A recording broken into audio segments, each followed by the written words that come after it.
안녕하십니까, 노종면입니다. 지난 4월 프랑스 파리의 노트르담 대성당이 불탔습니다. 숭례문 화재의 기억이 선명한 한국 언론은 이 소식을 매우 크게 보도했습니다. 한국언론재단에서 제공하는 50여 개 언론사의 기사를 기준으로 할 때 한 달 동안 1000여 건이 보도됐다고 합니다. 지금 아마존이 불타고 있습니다.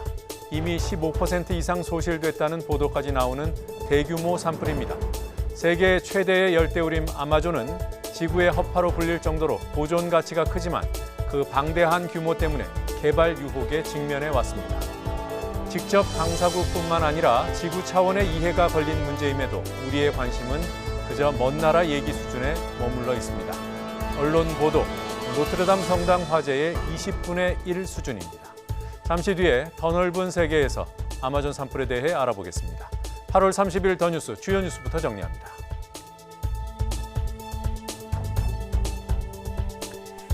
한일 갈등이 깊어지는 가운데 인천에서 한중일 문화관광 장관회의가 열리고 있습니다. 문화 교류를 지속하자는 장관들의 선언문도 채택됐습니다. 문재인 대통령은 다음 주 동남아 순방을 앞두고 태국 언론과의 인터뷰에서 일본이 협력의 장으로 나오면 언제라도 손잡겠다고 말했습니다. 뉴욕타임스는 한일 양국 경제의 상호 의존도가 높아 결국은 협력하게 될 것이라고 내다봤습니다. 어제 북한 최고인민회의에서 김정은 위원장의 권한이 강화됐습니다. 보통 국가에서처럼 대사의 임명과 소환 권한이 주어지는 등 법적 권한이 크게 강화됐습니다.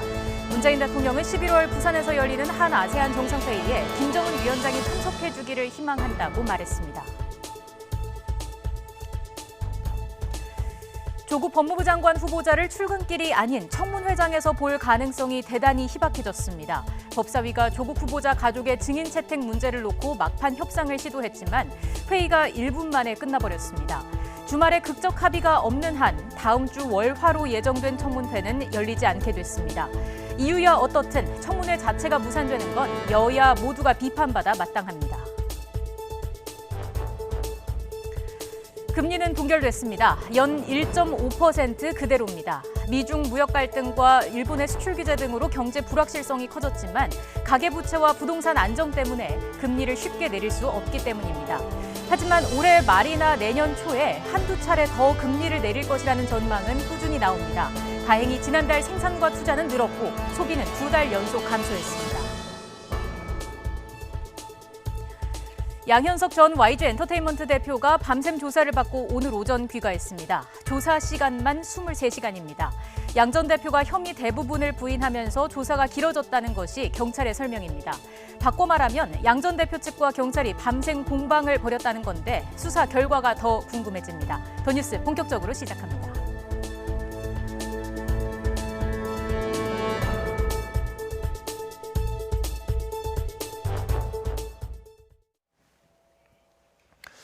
이른바 조국 청문회가 무산될 위기를 맞았습니다. 가족을 증인으로 채택하는 문제를 두고 여야가 합의를 이루는 데 실패했습니다. 여당의 요구로 소집된 법사위 전체 회의가 1분 만에 끝나면서 다음 주 월요일, 화요일로 예정됐던 청문회는 열리지 않을 수도 있다고 합니다. 국회 연결합니다. 차정윤 기자. 네, 국회입니다. 네, 조국 청문회 물 건너 간 겁니까?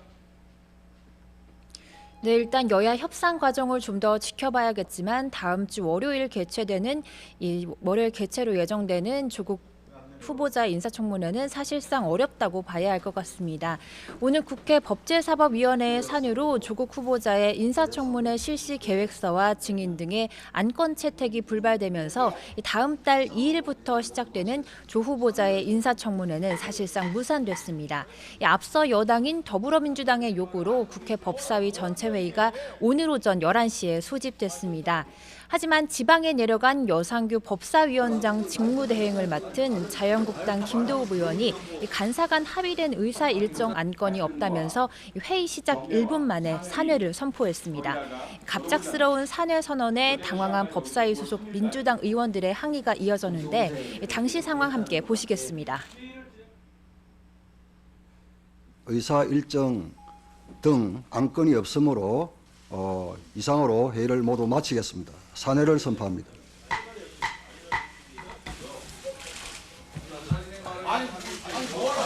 네,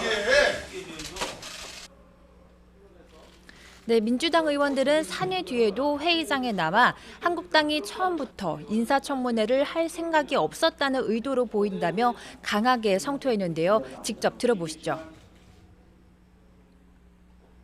김도욱 간사가 회의를 하면서 바로 산회하고 마는 것을 보면 결국은 본인들이 2일, 3일 청문회를 할 뜻이 없다 이렇게 볼 수밖에 없습니다.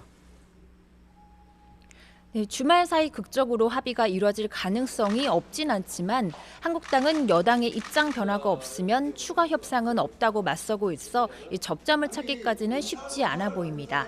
더불어민주당 이인영 원내대표는 인사청문회는 후보자의 가족을 피의자 신문하듯 몰아세우는 장이 아니라며 거듭 가족에 대한 승인 수용 불가의 뜻을 밝혔습니다. 그러면서 민주당은 인사청문회 법을 어겨가면서 야당이 원하는 인사청문회 일정을 대승적으로 수용했다며 이 증인 문제와 관련해서는 야당이 입장을 바꿔야 한다고 강조했습니다. 하지만 자유한국당은 여당이 오늘이라도 조 후보자 가족을 포함한 핵심 증인 채택을 수용해야 한다며 물러설 수 없다는 입장입니다. 나경원 원내대표는 여당은 증인 채택 안건마저 안건 조정위에 올리면서 증인 없는 청문회를 시도하고 있다며 핑계를 만들어 인사청문회를 무산시키거나 맹탕으로 만들려는 꼼수를 부리고 있다고 지적했습니다. 그러면서 핵심 증인이 줄줄이 압수수색과 출국 금지를 당한 만큼 이들을 불러 사실관계를 확인하는 것은 국민과 헌법이 청문위원에게 부여한 책무라고 강조하기도 했습니다. 또 바른미래당 역시 증인 없이 인사청문회를 하기는 어렵다는 입장입니다. 자, 그리고 오늘 한상혁 방송통신위원장 후보자와 또 이정옥 여성가족부 장관 후보자의 인사청문회가 시작됐더군요. 어떤 내용이 쟁점입니까? 네, 먼저 한상혁 방통위원장 후보자는 앞서 자유한국당이 조국 후보자와 함께 낙마를 벼르고 있는 공약 대상이기도 하죠. 이 한 후보자는 모두 발언을 통해 국민의 선택권은 높아졌지만 신뢰할 수 있는 콘텐츠는 오히려 부족해졌다면서 의도된 거짓 정보와 극단적인 혐오 표현은 여론을 왜곡하고 갈등을 심화시키면서 민주주의를 위협하고 있다고 말했습니다.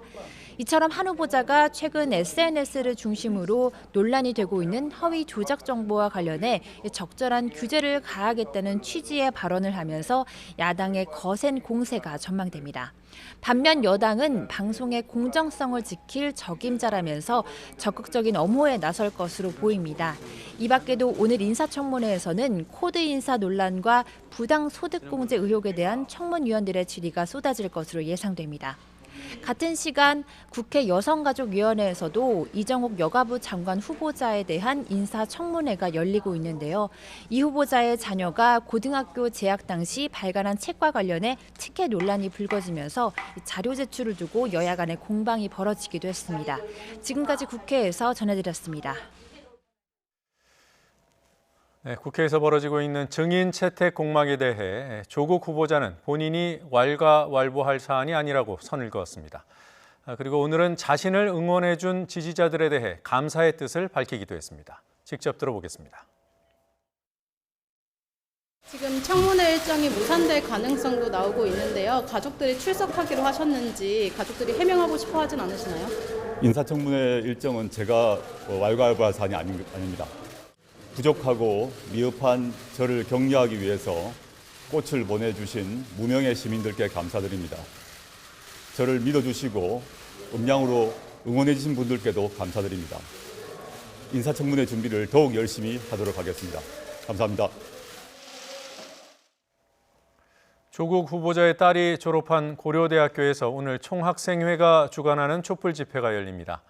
고려대 총학운영위원회는 지난 23일에 이어 오늘 오후 6시부터 중앙광장에서 집회를 개최한다고 밝혔습니다. 운영위는 이전 집회와 마찬가지로 입시 비리 의혹에 대한 진상규명을 촉구하고 공정한 입시제도 확립을 위한 목소리를 외칠 예정입니다.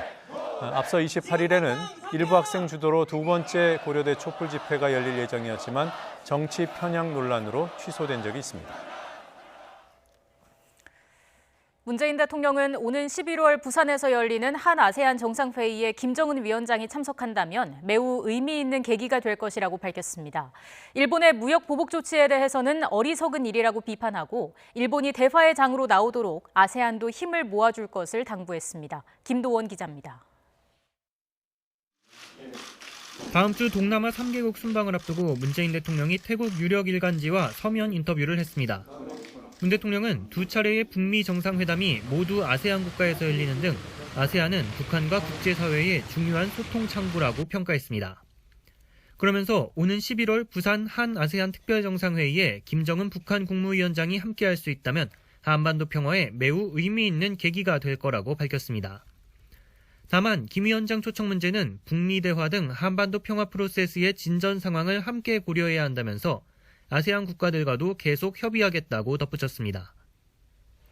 문 대통령은 북한이 비핵화를 실질적으로 실천하는 게 무엇보다 중요하다고 강조했습니다. 지난해 싱가포르 방문 때도 문 대통령은 비핵화의 진전에 따라 북한을 다양한 아세안 협의처에서 역할을 할 수 있게 하자고 제안했습니다. 북한이 비핵화 조치를 진정성 있게 실천해 나갈 경우 아세안이 운영 중인 여러 회의체에 북한을 참여시키고 북한과의 양자 교류 협력이 강화되길 바랍니다. 일본의 무역 보복 조치에 대해선 매우 우려스럽다면서 어리석은 일이라고 정면 비판했습니다. 하지만 대응과 맞대응의 악순환은 바람직하지 않다는 입장과 함께 일본이 협력의 장으로 나온다면 언제라도 손을 잡겠다고 거듭 대화의 문을 열어뒀습니다. 문 대통령은 일본의 이번 조치는 세계 경제에도 부정적인 영향을 미치게 된다면서 보호무역 확산을 막기 위한 아세안의 협력을 당부했습니다. 또 자유무역이야말로 공동 번영의 길이라면서 한국은 대륙과 해양을 잇는 교량 국가가 되고자 한다고 말했습니다. 남북이 협력해 평화 경제를 구축하면 북쪽으로는 중국, 러시아, 남쪽으로는 아세안, 인도와 협력해 포용적 성장을 이룰 수 있다는 구상입니다. YTN 김도원입니다. 한일 외교 갈등이 계속되는 가운데 모처럼 한일 장관이 만나 손을 맞잡았습니다. 한중일 문화장관은 오늘 인천에서 문화교류와 협력을 확대하기로 뜻을 모은 공동선언문을 발표했습니다. 취재기자 연결해서 자세한 내용 알아보겠습니다. 이교준 기자. 네, 문화부입니다. 네, 오늘 오전에 한중일 3국 문화장관이 발표한 공동선언문 어떤 내용이 담겼습니까? 네, 박영호 문화체육관광부 장관과 러수강 중국 문화여유부 장관, 시바야마 마사히코 일본 문부과학성 장관이 오늘 오전 인천 송도 컨벤션에서 인천 선언문 서명식을 열었습니다. 이 선언문에서 한중일 장관은 새로운 10년을 위한 기틀을 마련하겠다고 밝히고 무엇보다 중요한 미래 세대인 청소년 교류를 적극적으로 장려하기로 했습니다. 한중일은 오늘 서명식에 이어 내년 동아시아 문화도시로 우리나라의 순천과 중국 양저우, 일본 기타 규슈를 선정했는데요. 동아시아 문화도시의 협력을 강화하고 나아가 아세안과 유럽 도시와의 교류 협력도 촉진하자는 내용을 선언문에 담았습니다. 이 밖에 2018년 평창에 이어 2020년 도쿄, 2022년 베이징 등 3국에서 잇따라 올림픽이 열리는 것을 계기로 도쿄 올림픽에서도 한중일이 공동으로 참여하는 문화 프로그램을 추진하기로 했습니다. 네, 한일 관계가 얼어붙은 만큼 특히 한일 장관의 대화에 관심이 쏠렸습니다. 일본 장관이 양국 간 지속적인 교류의 필요성을 거듭 강조했다고요? 네, 그렇습니다. 시바야마 마사히코 문부과학성 장관은 오늘 오전 서명식이 끝난 뒤 일본 취재진과 만나 입장을 밝혔는데요. 시바야마 장관은 이 자리에서 한일 갈등 기류 속에서도 민간과 문화 교류는 계속돼야 한다고 강조했습니다. 직접 들어보시겠습니다. 日韓関係が厳しい状況にあっても二国間の相互理解の基盤となる国民間の交流や文化交流をこれからもしっかり続けていくべきだと。 한일 문화장관은 어제 오후 한일 양자회의에서도 양국 간 문화 교류를 이어간다는 데 뜻을 모았는데요. 시바야마 장관은 이 자리에서 박양호 장관 이름의 한자 뜻을 언급하면서 비가 내린 뒤 땅이 굳는다는 뜻의 속담을 인용했다고 문체부 관계자가 전했습니다. 또 정치 경제적으로는 양국이 어려운 상황이 처해있지만 문화 교류는 지속적으로 진행돼야 한다는 것을 강조한 것으로 전해졌습니다. 하지만 한일 양국 장관은 어제 회의에서 소녀상 문제 등 양국의 갈등과 관련된 민감한 부분에 대해선 따로 논의하지 않았습니다. 한중일 문화장관 회의에 이어 오늘 오후에는 관광장관의 만남이 계속됩니다. 한국과 일본, 중국과 일본 관광장관들이 각각 회의를 진행한 뒤 오후 5시 이후에 관광 분야 협력 방안을 담은 공동선언문을 발표할 예정입니다. 지금까지 문화부에서 YTN 이교준입니다. 문재인 대통령이 어제 일본을 향해 정직해야 한다며 변화를 촉구하고 일본의 독도 영유권 주장을 비판한 것에 대해 우익 성향의 산케이 신문은 독도를 침략한 것은 한국이라며 도발했습니다. 산케이 신문은 독도를 침략한 것은 한국이라는 제목의 사설에서 독도가 일본 제국주의에 의해 처음으로 희생됐으며 독도가 일본 영토라는 주장에는 근거가 없다는 문 대통령의 발언을 거론한 뒤 과연 한일 관계를 최악의 상황으로 몰아넣은 장본인답다고 비아냥댔습니다. 그러면서 문 대통령의 독도 발언은 말도 안 되는 망언이며 문 대통령 발언 내용을 그대로 뒤집어 문 대통령에 되돌리고 싶다며 독도를 침략해서 자신들의 영토라고 근거 없는 주장을 하는 것은 한국이라고 억지를 부렸습니다. 한일 갈등이 좀처럼 풀리지 않고 있는 가운데 미국 일간 뉴욕타임스는 양국이 경제적으로 결별하게 된다면 그에 따른 고통이 상당할 것으로 내다봤습니다. 두 나라의 상호 경제 의존도가 깊어 협력하는 것 외에 별다른 선택지가 없다는 분석입니다. 조수현 기자가 보도합니다. 한국과 일본은 수십 년간 깊이 얽혀 있었다. 뉴욕타임스는 한일 간 교역 규모만 연간 850억 달러, 약 103조 원에 달한다며 이같이 보도했습니다. 이번 사태가 많은 한국인에게 일본에 얼마나 경제적으로 의존하고 있었는지를 인식하도록 하는 계기가 됐다는 겁니다. 특히 일본이 한국의 하이테크 업종에 핵심 원재료를 공급하고 있다는 점을 들었습니다. 대기업들은 일본산 공급 중단에 대응할 경험과 자원을 갖고 있지만 중소기업들은 어떤 제품의 영향을 받을지조차 알지 못한다는 지적입니다. 뉴욕타임스는 한일 어느 한쪽도 결별의 경제적 고통을 감내할 수 없을 것으로 내다봤습니다. 일본의 전 세계 수출은 지난해 12월 이후 감소하고 있고 한국의 해외 매출도 급감하는 등 이미 경기 여건이 좋지 않기 때문입니다. 양국이 경제적 관계를 바꾸는 데에는 몇 년이 걸리는 만큼 상호 협력이 최선책이라는 게 뉴욕타임스의 설명입니다. 아울러 한일의 경제적 관계는 아시아 범위를 넘어서도 중요하다며 미국 입장에서도 북한과 중국에 대응하기 위한 한미일 3국 공조가 필요하다고 강조했습니다. YTN 조수연입니다.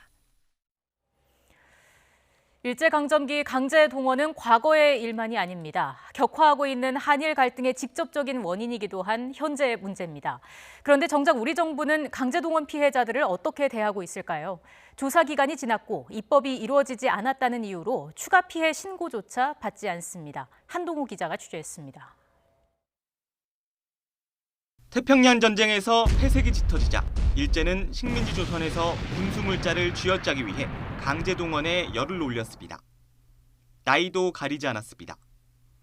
1945년 봄 13살이었던 김영덕 할머니 그렇게 방직 공장으로 끌려갔습니다. 아니라 여기서 무조건 막 두드려 버리더만 이장 관장이 뭐 거기 일본 놈들이 뭐라 했는가 무조건 이제 막 그냥 줄줄줄줄 뭐 그냥 나리를 서갖고 갔대. 근데 그래서 나도 우리가 나이가 질로 작아 다 죽어버렸어 많이. 중노동이 고통스러웠지만 더욱 견디기 힘들었던 건 잔혹한 폭행입니다. 여기를 때려보더라고 팍 때려버려. 근데 이제 사정없이 뗀 것이 아픈 것이나 안 잊어볼까 다 잊어본 없어. 뭐 얼른 안 간다고 때리고 또 일 얼른 안 일난다고 때리고 그랬대. 2005년 정부는 강제동원 피해 신고를 받기 시작했습니다. 당시 김용덕 할머니는 글도 모르고 자식들도 비교적 넉넉해서 신고하지 않았습니다. 함께 공장으로 끌려갔던 동네 친구 최점덕 할머니만 신고해 피해 내용을 기록으로 남겼고 보상도 받았습니다. 김용덕 할머니랑 그때 같이 일제강점기 때 강제동원 되셨어요? 그때 담 넘으실 때도 김용덕 할머니도 같이 넘으셨던 거예요? 둘이. 다른 사람들은 다 가불고 땅때. 김용덕 할머니는 최근 일본이 강제동원 배상 판결에 반발해 경제보복에 나서자 뒤늦게라도 피해 내용을 정부에 알리려 했습니다. 그러나 주무부서는 보상은 물론이고 피해 신고 접수조차 거부했습니다. 그 접수기간을 놓쳐가지고 피해를 호소하는 분들은 지원을 호소하는 분들에 대해서 많은 분들이 찾아오고 있어요. 그렇지만 우리 지원단이나 재단에서 추가로 조사할 수 있는 그런 권능이 없기 때문에 실제로 특별법은 강제동원 피해 신청 기간을 2014년 6월까지로 못 받고 있습니다. 하지만 조사까지 금지한 건 아닙니다. 위원회 종료 후 정부는 후속 조치를 할 수 있다. 위원회 소관 사무는 행안부에서 승계한다는 현재의 법을 적극적으로 해석하면 얼마든지 직권조사가 가능합니다. 실제로 담당 부서는 강제동원 피해 진상조사 연구를 주요 업무로 하고 홈페이지에 올려놨습니다. 결국 권한이 없는 게 아니라 의지가 없다는 비판이 나올 수밖에 없습니다. 정부의 외면 속에 어르신들의 시간은 이제 얼마 남지 않았습니다. 나 쬐끔만 살면 죽을 건데 얼마나 살았던데. YTN 한동우입니다.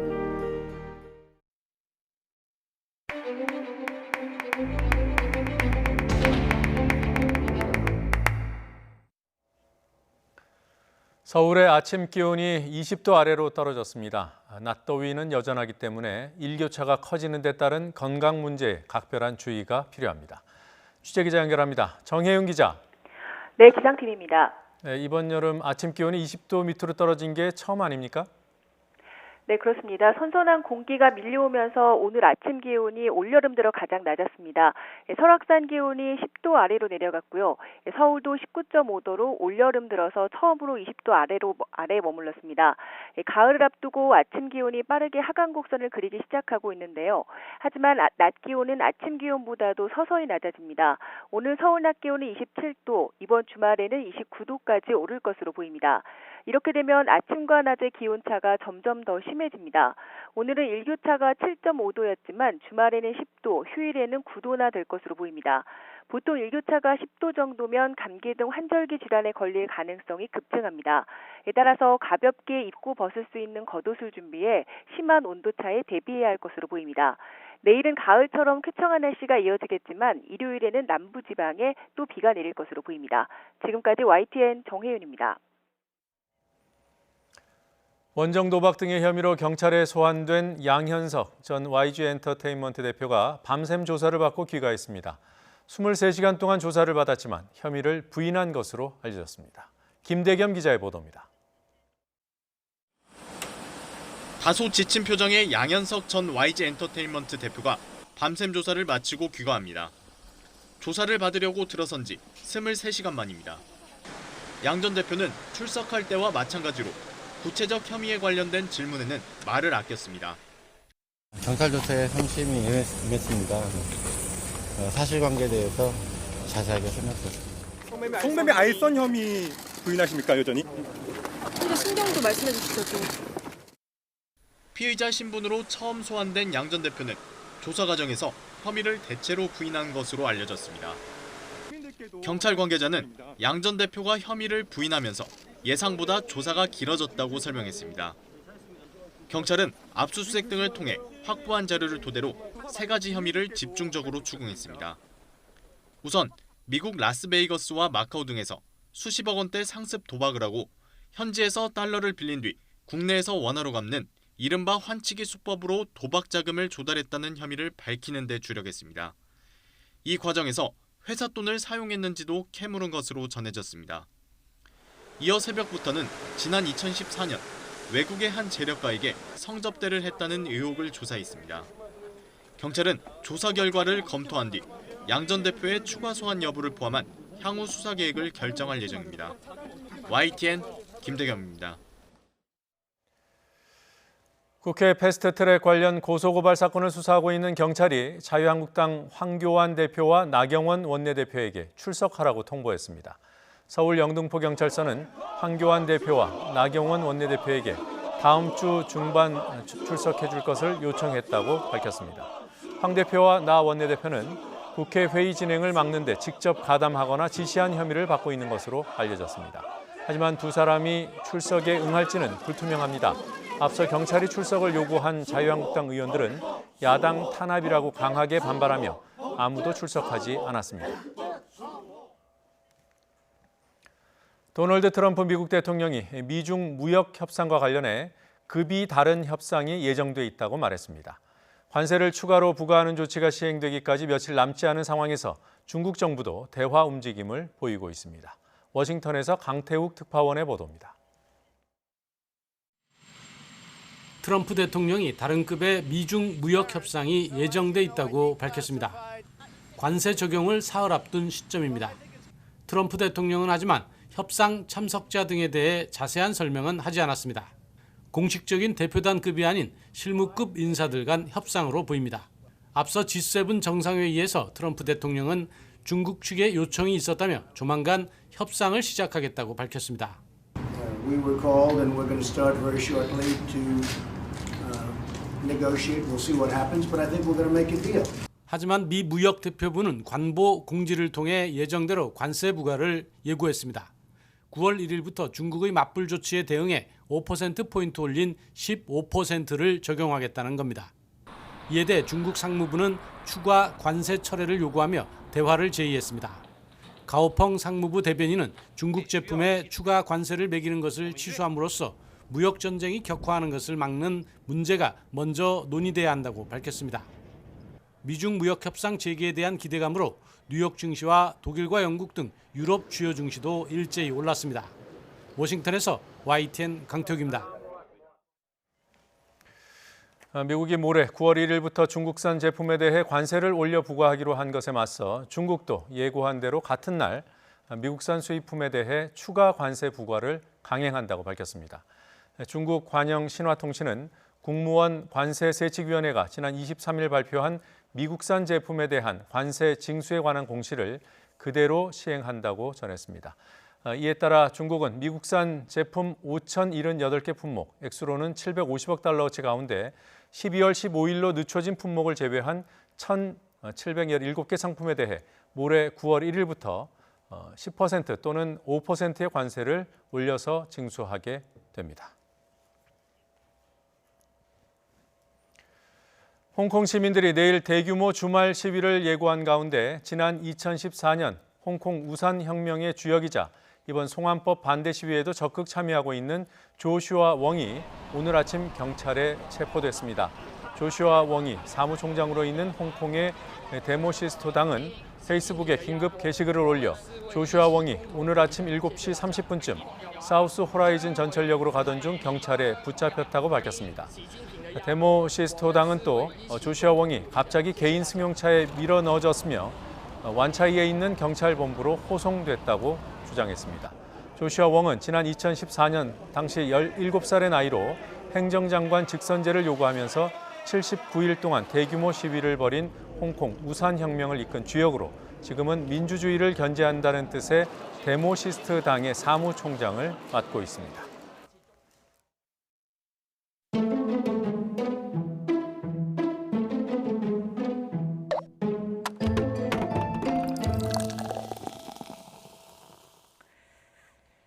(2014년) 홍콩 민주화 시위를 흔히 우산혁명이라 부릅니다.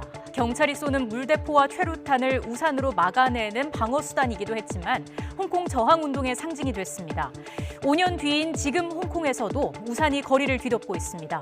홍콩 당국의 대응 강도가 높아지면서 홍콩 시위는 극도의 긴장 국면을 맞이하고 있습니다. 5년 전 이른바 우산혁명과 비교해보겠습니다. 5년 전 홍콩 시위는 홍콩 정부 수반인 행정장관 선거 방식을 둘러싼 논란에서 촉발됐습니다.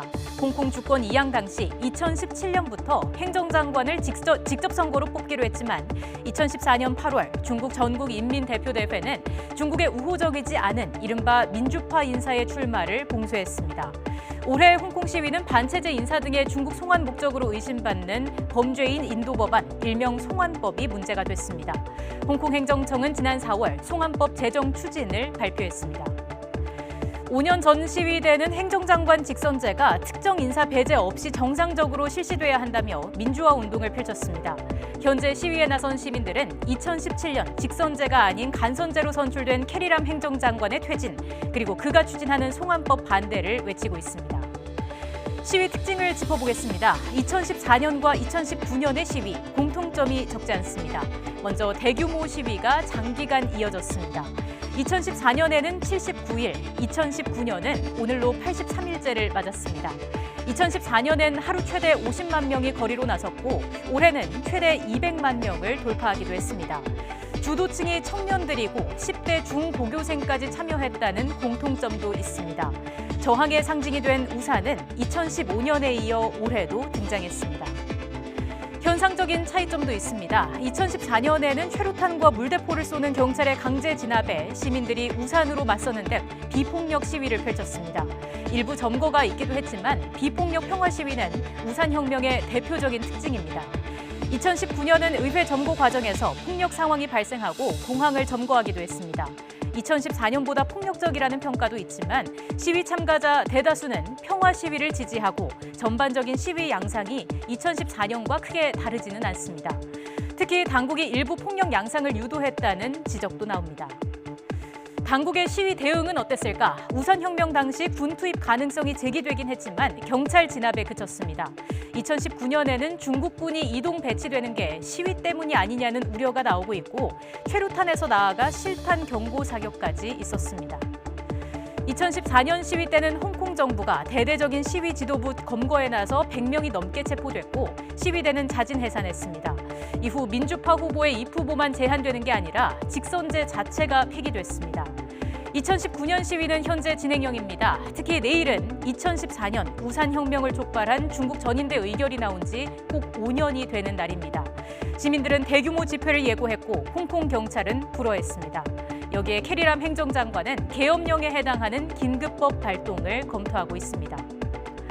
홍콩의 상황 아무도 예측할 수 없습니다. 하지만 홍콩과 중국 정부의 강경 대응이 해법이 아니라는 지적이 많습니다.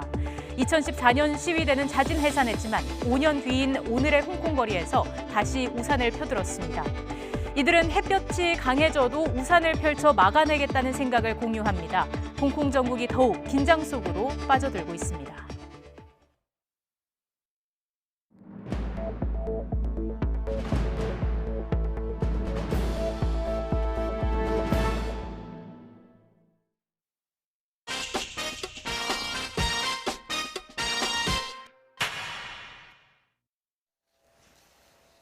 일본이 대한제국을 강제로 병합해버린 치욕스러운 날, 경술 국치일이 어제였습니다. 바로 어제 국정농단 사건에 대한 대법원 판결이 나왔고 최순실 씨 측 변호인은 이날을 사법 역사의 치욕스러운 날, 법치일로 기록될까 우려된다고 말했습니다. 청년 정치인들은 이런 반응을 어떻게 평가하는지 얘기 나눠보겠습니다. 그리고 이른바 조국 청문회가 무산 위기에 처한 상황에 대한 의견도 함께 들어보겠습니다. 더 청년 정치 고은영 제주녹색당 운영위원장, 시사평론가인 장혜찬 서던포스트 정책실장 나오셨습니다. 어서 오십시오. 안녕하세요. 안녕하세요. 자, 두 분이 골라온 이번 주 문제의 장면, 첫 번째 장면부터 확인해 보겠습니다. 네, 제가 앵커 멘트로 언급해드린 국치일에 나온 법치일 발언. 네. 자, 이 장면 골라오신 장혜찬 실장께서 부가 설명해 주시죠. 저는 기본적으로 이번 재판을 대하는 이제 대법원 판결까지 나왔는데 이번 재판을 대하는 박근혜 전 대통령 측과 일부 보수 진영에 매우 아쉬움을 느끼는 부분이 무엇이냐. 네. 보수의 기본 가치는 국가 원칙을 신뢰하는 것 아니겠습니까? 그런데 사법부에 대한 신뢰를 이 보수 진영의 분들이 너무 앞장서서 무너뜨리고 있다. 물론 우리 사법부가 정치로부터 완전히 독립되었느냐, 거기에 대해서 의구심을 품을 수 있고요. 저도 이번 대법원의 판결에 대해서 개인적으로는 이해가 안 되는 대목들도 부분 있었습니다만 대법원장을 포함한 대법관 전원이 참여한 전원 합의체 판결이었는데 여기에 대해서 법치라는 말을 쓰면서 판결 자체를 부정하는 것은 이 사법부 부정이다. 이런 것이 지금 박근혜 전 대통령이 이 사법부의 어떤 이 모든 절차를 다 보이콧하고 있지 않습니까? 예. 그런 부분이 과연 보수 정권의 대통령을 지냈던 분으로서 온당한 태도인가 대, 물론 이 이경재 변호인이 박근혜 전 대통령의 변호인은 아닙니다만 기본적으로 원칙과 사법부 질서에 대한 이런 인식, 상당히 많은 아쉬움을 느낀다는 말씀을 드리고 싶습니다. 네. 자, 오늘 어제 선고에 대한 평가를 짚어볼 것이 아니고요. 그 이외에 정치적인 부분들을 좀 몇 가지 의견을 구해보겠습니다. 박 전 대통령이 공식적으로 사과한 적이 재판 과정에서는 없었고요. 네. 그 전에 대국민 사과는 한 번 있었고요. 네. 앞으로 사과가 필요하다고 보십니까? 탄핵 직전에 이제 사과가 한 번 있었고요.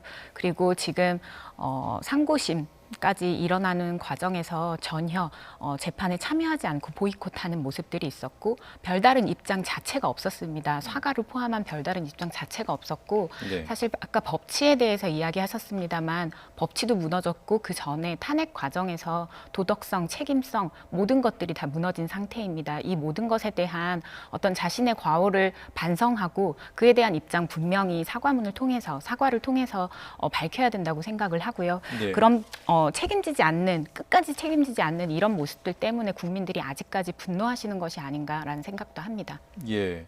지금 정치권에서는 이제 좀 석방해 줘야 되는 거 아니냐, 그리고 형이 확정되면 사면해야 한다, 뭐 이런 요구라고 할까요, 의견이라고 할까요, 이런 것들이 나옵니다. 어떻게 생각하십니까? 그러니까 지금 두 분의 전직 대통령이 뭐 이명박 전 대통령 보석 상태입니다만 네. 사실상 재판을 받고 있고 수감되어 있죠. 저는 궁극적으로 국민 통합을 위해서 대법원형이 확정되면 문재인 대통령이 임기 중에 결단을 내릴 것이다 이렇게 예상을 하는데요. 예. 그리고 그런 사면을 하는 것이 옳은 방향이라고 믿지만 이 사면이 전제되기 위해서라도 고은영 위원장 말씀처럼 박근혜 전 대통령의 대국민 사과가 필요하다. 이렇게 생각합니다.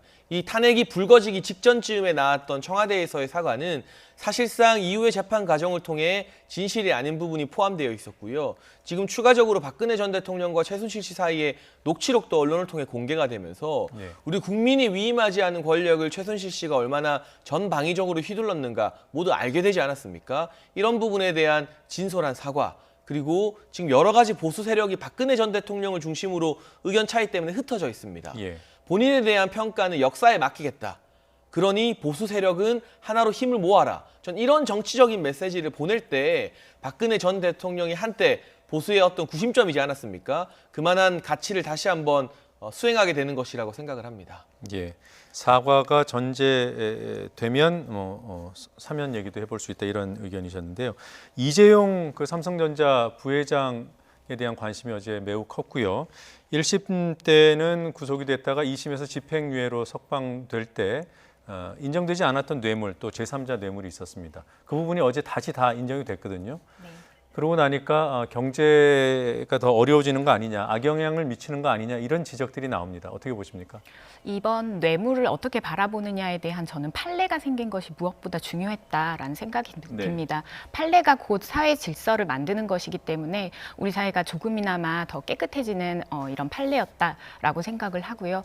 그리고 기업 총수들이 이렇게 구속될 위험에 처했거나 이런 상황이 될 때마다 경제에 악영향을 끼칠 것이다라는 이야기는 정말 오랫동안 수십 년간 있어 왔던 일인 것 같습니다. 만약 그렇게 해서 경제에 악영향이 끼칠 정도라면 저는 기업의 지배구조를 바꾸는 부분, 입법에 대한 것들, 그리고 행정 조처에 대한 부분들을 국민들께서 더 힘을 실어해 주셔야 하는 것이 아닌가라는 생각도 합니다. 현재 지금 금융위원회에서 2021년부터 자산 규모에 상관없이 전 그 상장 회사들에게 기업 구조에 대해서 이제 보고서에 이제 공시 보고서를 제출을 하는 것들이 지금 검토가 되고 있는데 이런 부분들을 좀 더 힘을 실어 주셔야 한다고 생각을 하고요. 그리고 저는 어떤 이런 부분들이 좀 전면적으로 인식을 좀 개선해야 될 부분도 있지 않나라고 생각을 합니다. 해외의 경우에는 기업의 어떤 CEO나 이런 대표들이 잘못된 의사결정을 할 때 혹은 사회적으로 잘못을 명백하게 저질렀을 때 직원들이 먼저 나서서 규탄하고 내쫓는 그런 파업들을 진행을 합니다. 충분히 그럴 자격이 있기 때문입니다. 어떤 삼성이 우리 사회에 끼치는 영향력 정말 저는 크다고 생각합니다. 그 영향력이 큰 만큼 국민들께서 이런 부분들은 오히려 더 나서서 잘못되었다라고 지적을 따끔하게 해주셔야 된다고 봅니다. 네, 뭐 기업 총수 봐주기 판결 논란은 뭐 수십 년 동안 이어져 왔는데요. 어제 판결은 또 그런 면에서 보면 반대의 판결이고, 그래서 이제 경제에 미치는 영향을 우려한다, 뭐 이런 목소리가 나오는 거 아니겠습니까? 당연히 긍정적인 영향을 끼치지는 않겠죠. 삼성전자 주가 같은 경우도 매우 큰 폭으로 하락했다고 하고, 쉽게 생각해서 이재용 부회장 없다고 삼성이 무너지냐는 말을 하시는 분들도 있는데 무너지지 않겠지만 제프 베조스 없이 아마존이 건재하고 마크 주커버그 없이 페이스북이 지금 같은 위상을 누리겠습니까? 그런 차원에서 본다면 앞으로 삼성의 경쟁력도 국가 경제 경쟁력의 어떤 하향세가 안 그래도 대외 여건이 어려운 가운데 우려되는 상황이고요. 그러나 경제에 부정적인 영향을 끼칠 것이기 때문에 재판을 유리하게 해줘서는 안 되죠. 저는 이 재판이 정경유착에 대한 대법원의 기준을 제시한 재판이었는데 납득이 안 되는 부분이 조금 있습니다. 이를테면 이번 재판에서 최순실 씨의 강요죄는 무죄 취지로 파기가 되었거든요. 예. 직접적으로 강요를 한 정황이 없다는 겁니다. 그런데 이재용 부회장의 청탁, 경영권 승계를 위한 청탁은 명시적 청탁이 아니라 묵시적 청탁인 게 다시 한번 인정이 되었습니다.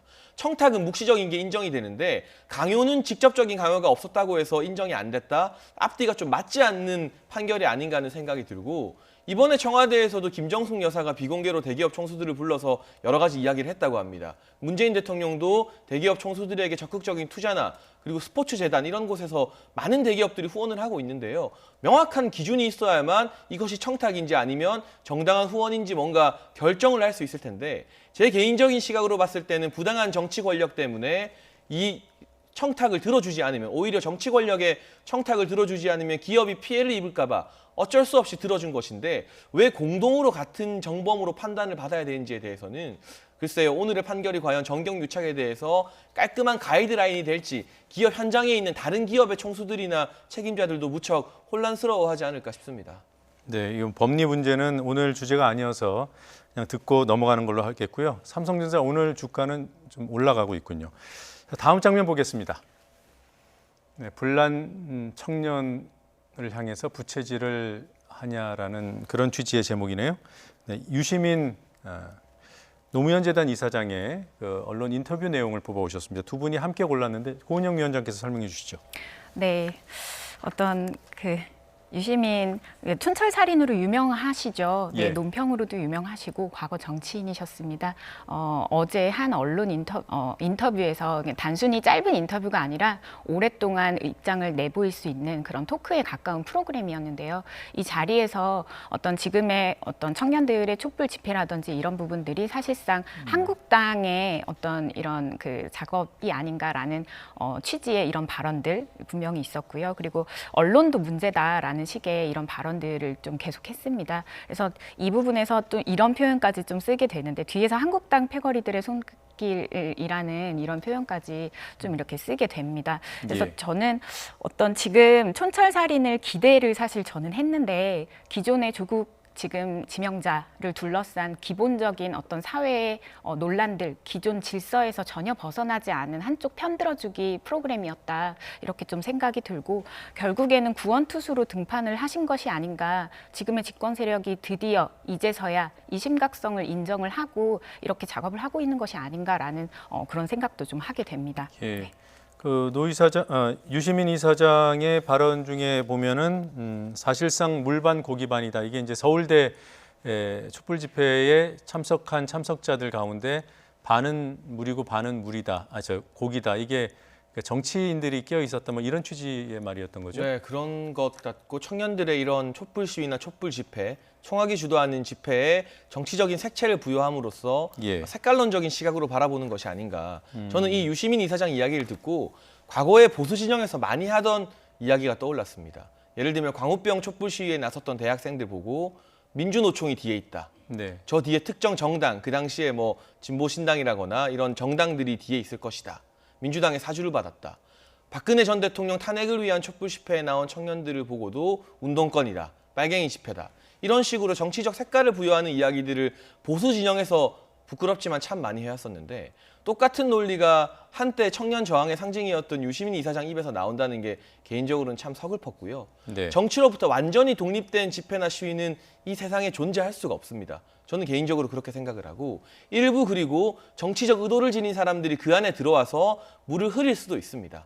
그렇다 하더라도 청년들이, 대학생들이 자발적으로 일정 수 이상이 모여서 비슷한 목소리를 내고 왜 분노하는가, 그들이 왜 이렇게 화가 났을까에 대해서 이야기를 먼저 들여보려 하지 않고 아, 너네는 정치적인 색채니까 딱 레이블링을 하고 딱지를 지어버리는 이런 행태는 보수의 기득권이나 진보의 기득권이나 청년들을 동일한 대화 상대로 생각해주지 않는다는 인식을 너무나 적나라하게 드러내는 발언이어서요. 예. 많이 안타까웠습니다. 알겠습니다.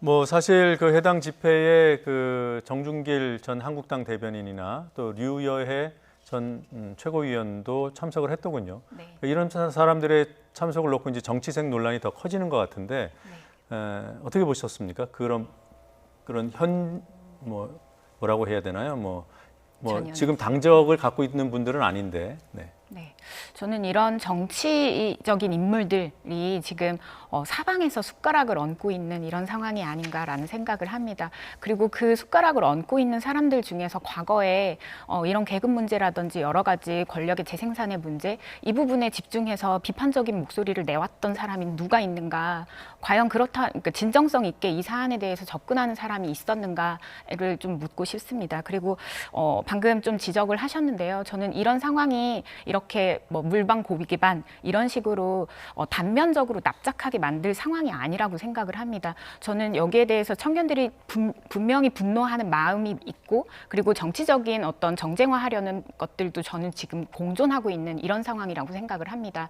그렇다면 학생들도 지금 연대하고 환영을 해야 할 것은 이런 정치적인 인물들이 아니라 지금 이 상황에서 더 박탈감을 느끼고 더 말조차 하지 못하는 2등 대학들, 그리고 지방의 대학들, 지방의 청년들, 이 청년들과 함께 연대하는 그 목소리를 내는 것이 오히려 지금의 집회의 진정성, 그런 것들을 담보하는 그런 길이라고 생각을 하고 있습니다. 제가 생각했을 때 이 대학 총학이 정준길 전 대변인이나 유해 전 최고위원을 절대 환영하진 않을 것 같아요. 네. 기본적으로 정치인 참여를 막기 위해서 재학증이나 졸업증을 확인하는 경우도 있다고 하니까 저는 정치인들이 잘못된 숟가락 얹기를 하는 것이지 이 학생들이 특정 정치 세력과 결탁했다고 보지는 않습니다. 알겠습니다. 유시민 이사장 발언, 언론 보도 또 검찰 수사를 향한 내용도 있었습니다. 직접 잠시 들어보겠습니다. 조국을 거꾸로 떨어야 한다는 그 욕망, 그것이 언론 보도를 지배하고 있죠. 조국만큼 모든 것을 다 가질 수는 없었던 그런 소위 명문대학 출신의 많은 기자분들이 분기탱천해서 지금 그 언론들이 총단결해서 말하자면 마녀사냥하듯이 하고 있는데, 이 계기에 압수수색을 함으로써 피의자 신분으로 전환될 수 있다는 암시를 줌으로써 조국이 스스로 물러나도록 만들어야 한다라고 판단하고 그 20, 30군데 압수수색을 심하게 오버하는 압수수색을 한 거죠. 네, 뭐 이 인터뷰 이후에 지지와 비판이 극과 극으로 갈렸습니다. 자, 뭐 다른 내용은 차치하고요. 언론 보도량이 많다는 지적은 심심치 않게 나오고 있습니다.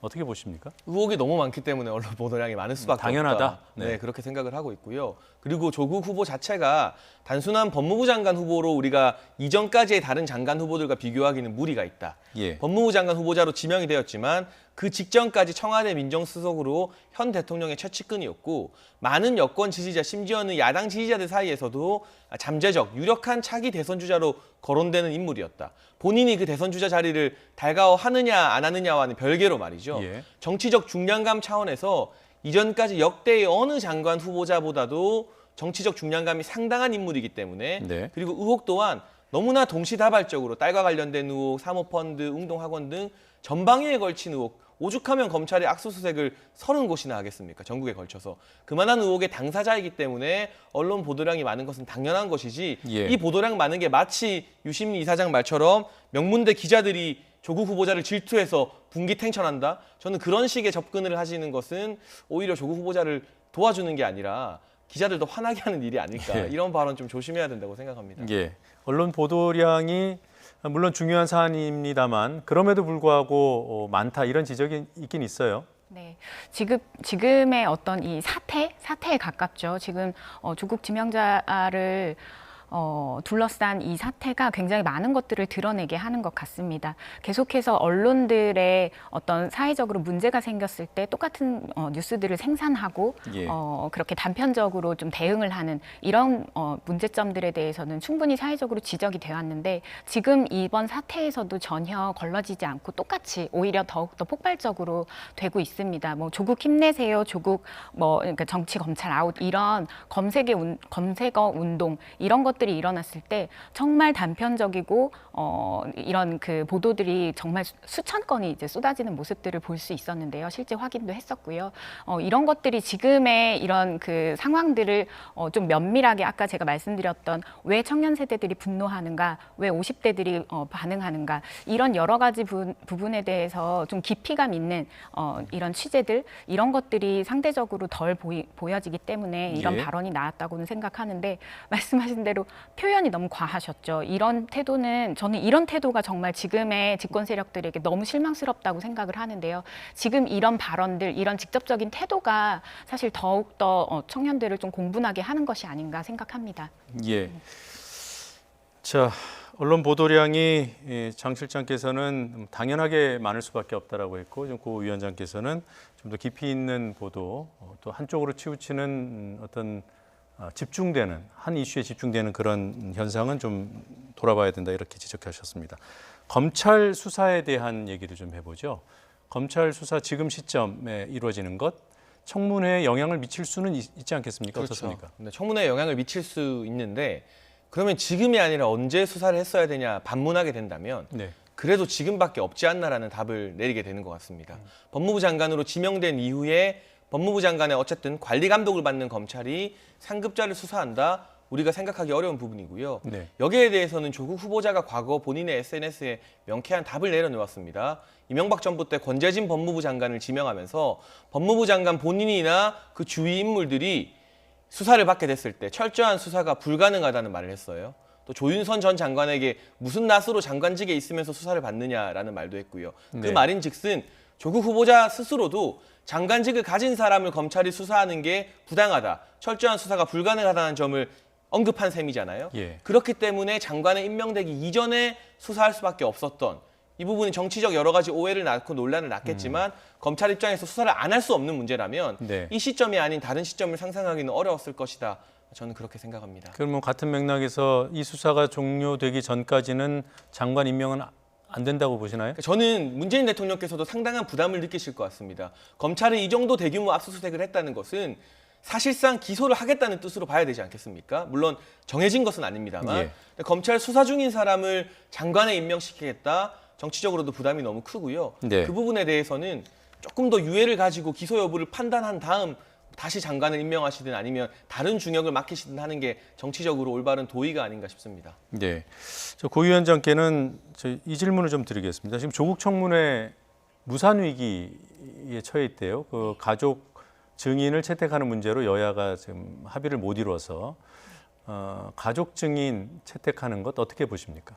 저는 이번 사태를 굉장히 비판적인 시선으로 바라보고 있지만 이런 어떤 망신 주기에 가까운 혹은 인사청문회 자체를 늦추거나 무산시키기 위한 이런 전략은 좀 유의미하지 않다. 그건 정말 자유한국당이 어떤 이런 꼼수들을 부리는 것이다라는 그런 생각도 좀 하게 되고요.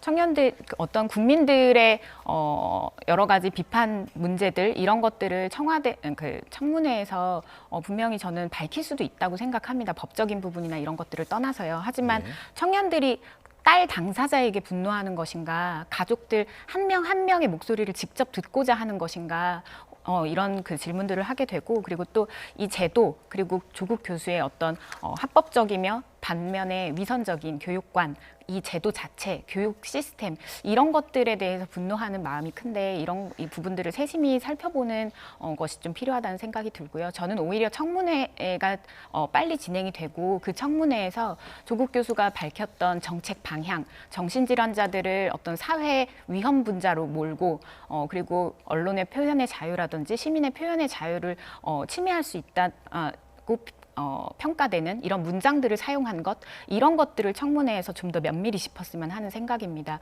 마지막으로 인사청문회 다음에야 국회가 가동이 되잖아요. 본회의가 열릴 텐데요. 지금 소방관들 국가직 전환이라든지 이런 아주 하루하루가 다급한 현장들이 입법을 기다리고 있습니다. 그 입법에 맞춰서 28일에 소방본부에서 보도자료를 배포했습니다. 지금의 소방관들이 전체의 5% 정도나 자살 트라우마 이런 것들에 시달린다, 뭐 이런 것들을 발표했는데요. 사실 다급한 현장을 위해서라도 정해진 일정들은 소화를 했으면 하는 생각입니다. 네, 결론은 청문회는 예정대로 열려야 맞다 이런 입장입니다. 증인 채택이 안 돼도 청문회는 열 수 있지 않습니까? 열 수는 있는데 사실상 의미가 없는 청문회가 될 가능성이 높고 개인적으로는 이 가족 출석 여부를 두고 자유한국당과 바른미래당의 자신감이 좀 부족한 게 아닌가. 더불어민주당에서 합의한 15명의 증인, 관계자들, 지금 검찰 수사나 언론 보도를 통해 나온 의혹만 가지고도 충분히 조국 후보자를 청문회에서 낙마시킬 수 있다는 저는 그런 자신감을 왜 야당이 보여주지 못하는가 아쉽고요.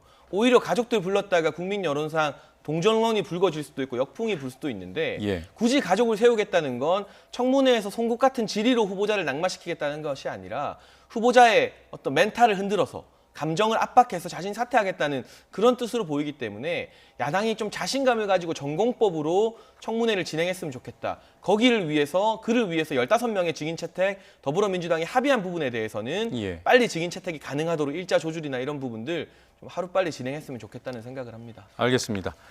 자, 다음 장면으로 넘어가 보겠습니다. 네, 때늦은 분노. 네, 정개특위 상황입니다.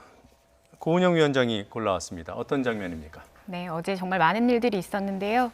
정개특위에서 선거법 지금 패스트트랙에 올려진 선거제도 개정안이 통과가 됐습니다. 이제 다음 단계로 좀 진입을 한 이런 상황인데요. 이 과정에서 자유한국당 의원들은 계속 항의를 하다가 이제 회의장 자체를 이제 떠나는 이런 장면들이 목격이 됐습니다. 그리고 계속해서 장제원 이 전에 소위나 어떤 이런 회의를 방해하고 지연시켰던 장제원 의원이 이렇게 좀 날치기다라는 표현을 썼는데요. 저는 또 다른 자유한국당 의원 모 의원께서 망나니 같은 짓을 하고 있는 것이다라고 표현을 하셨습니다. 이런 막말들이 좀 오갔던 이런 상황들을 좀 보면서 지난해 11월 선거제도 개혁안을 두고 국민 설문조사가 좀 있었는데요.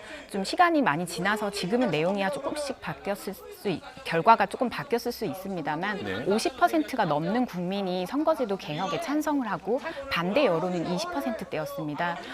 이 수많은 시민들의 어떤 이 정치 개혁에 대한 열망, 이 부분 전체를 좀 매도하는 발언들이 아니었나. 한국당 의원, 좀 그런 기득권 챙기기가 좀 뚜렷이 보였던 것 같습니다.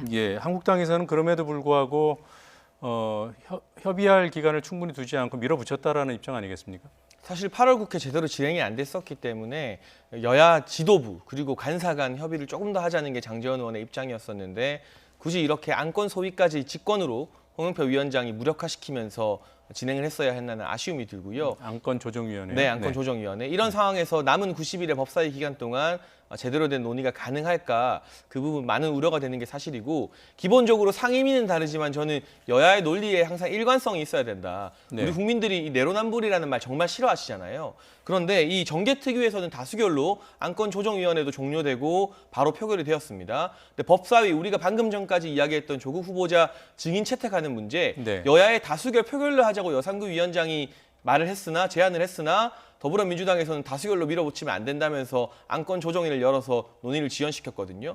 정개특위에서 다수결이 된다면 법사위에서도 다수결이 돼야 되고요. 법사위에서 다수결로 밀어붙일 게 아니라 여야 합의를 해야 된다면 똑같이 정개특위에서도 다수결이 아니라 여야 합의를 해야죠. 왜 정개특위에서는 다수결이 유리하니까 다수결을 하고 법사위에서는 다수결이 불리하니까 그대로 하면 안 된다고 말하는지 저는 이런 논리의 일관성이 참 아쉬움이 많이 듭니다. 알겠습니다. 자, 다음 장면으로 넘어가겠습니다. 네, 제목은 흔들흔들이고요. 화면에 등장하는 인물은 해리 해리스 주한 미국 대사입니다. 장혜찬 실장님, 이 외교부가 이례적으로 주한 미국 대사를 청사로 불렀습니다. 공식적으로 초치란 단어를 쓰진 않았지만 사실상 초치나 다름없죠. 물론 우리가 수면 아래에서 해리스 대사에게 이런 주문 저는 얼마든지 할 수 있다고 봅니다. 그런데 문제는 동맹국의 대사를 실질적으로 초치한 장면을 공개했다는 겁니다. 이것이 공개된 사례는 이번이 처음으로 알고 있습니다. 미국 같은 경우도 주미 한국 대사를 공개적으로 불러서 항의하는 내용을 공개하진 않습니다. 이런 부분이 우리 정부가 끊임없이 한미 공조 튼튼하다고 말하고 있지만 국민들이 바라봤을 때 지소미아 연장 종료나 북한, 중국과의 여러 외교적인 수 안에서 한국과 미국의 관계가 삐그덕거리는 것 아니냐 불안감을 야기시킬 수밖에 없는 것이고요. 실제로 이 같은 움직임 이후에 다음 달 예정인 서울 안보대화에 미국 이미 불참하겠다는 통보를 해왔습니다. 미국은 2014년을 제외하고는 단 한 번도 불참한 적이 없었는데 올해 유례적으로 불참하겠다 한 이 안보대화에 우리 문재인 대통령께서는 북한을 또 초청해 놓은 상황입니다. 잘하면 미국은 안 오고 북한은 오는 안보대화가 열릴 수도 있다는 점.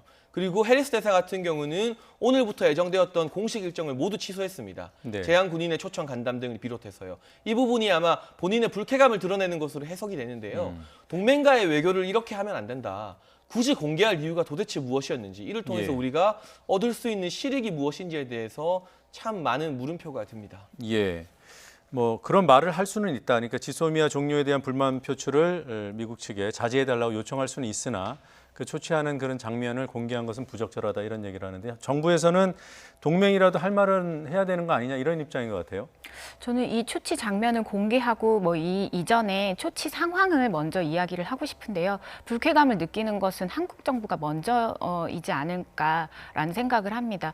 당시 상황에서 미국 대사가 현재와 같은 상황은 미국의 이익에 전혀 도움이 되지 않는다라는 그런 답변을 했다고 합니다.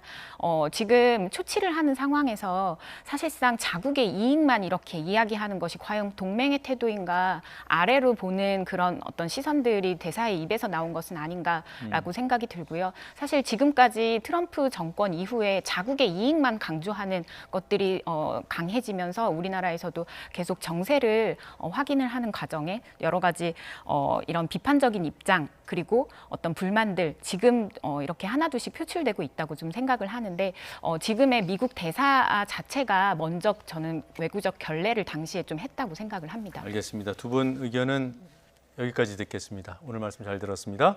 감사합니다. 네, 토론 진행 중에 자막으로 전해드렸습니다. 서울 시내 자유령 사립고 4곳에 대한 지정 취소 처분의 효력을 잠정 중단하라 이런 법원의 결정이 나왔습니다. 서울행정법원은 경희고등학교, 또 한양대 부고, 중앙고, 이화여대 부고 이들 학교를 운영하는 학교법인 4곳이 서울시 교육감을 상대로 낸 자사고 지정 취소 집행정지 신청을 받아들였습니다. 이에 따라 자사고 지정 취소가 적법한지에 대한 법원의 본안 판단이 내려질 때까지 지난 처분의 효력은 중단되게 됩니다. 다음 달 초 시작되는 이들 학교의 내년도 입시 전형도 예전처럼 그대로 자사고로 진행될 전망입니다. 앞서 서울시 교육청은 지난 5일 이들 학교를 포함한 9개 학교에 대해 자사고 지정 취소 확정을 통보했고 처분에 불복한 8개 학교가 행정소송과 집행정지를 신청했습니다.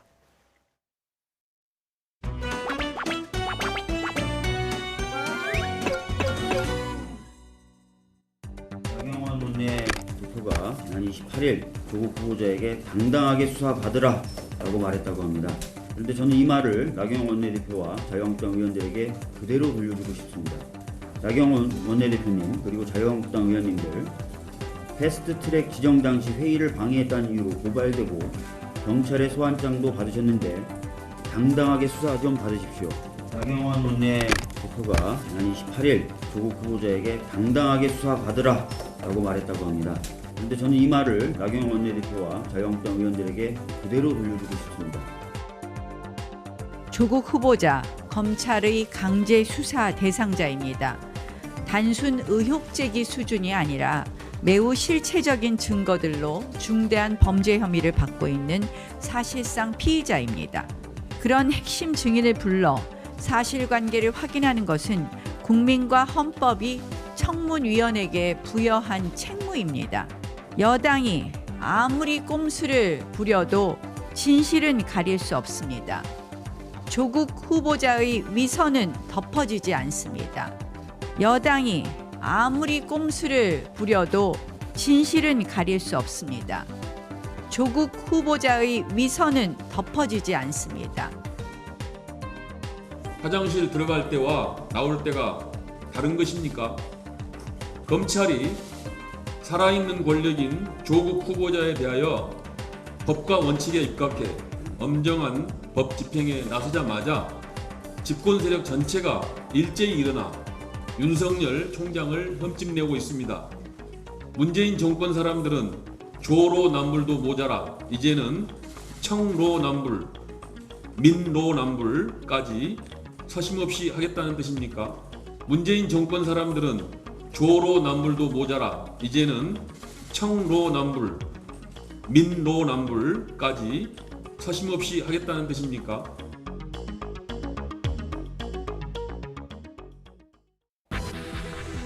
한일 외교 갈등이 계속되는 가운데 한중일 문화장관이 문화 교류 확대를 주요 내용으로 하는 공동선언문을 채택했습니다.